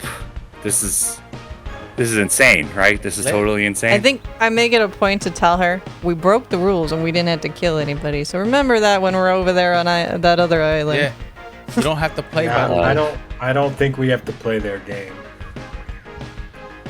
I'll try to keep that in mind. Yeah. Thanks. Unless you meet I mean, somebody I that hope- explodes heads, then fair game. Yeah. Well, that's I did that once already. Don't want to do that again. Yeah. And yeah, we see you guys walking back. Finding the closest route back to the canal. I think along the way you pass. I think you pass a lot of the people you recognize as Amnesiacs. Not Zero, the leader of the Amnesiacs. You don't see him, but you pass a lot of bodies burned, heads exploded, like dropped from an immense height, like killed in really dramatic ways. Are we I doing think the right you thing by guys leaving return. these guys alone? Well, they're decommissioned right now. Okay. You return to your boat and you like set out on a new path of buoys, and then the last thing we see of Island 2 is babushka wearing Magda standing at the docks at the canal lock, like watching you guys and giving you a nice wave as you go out to the sea I to legit thought head you were to gonna the say crown. the last thing you see is the volcano die. explode.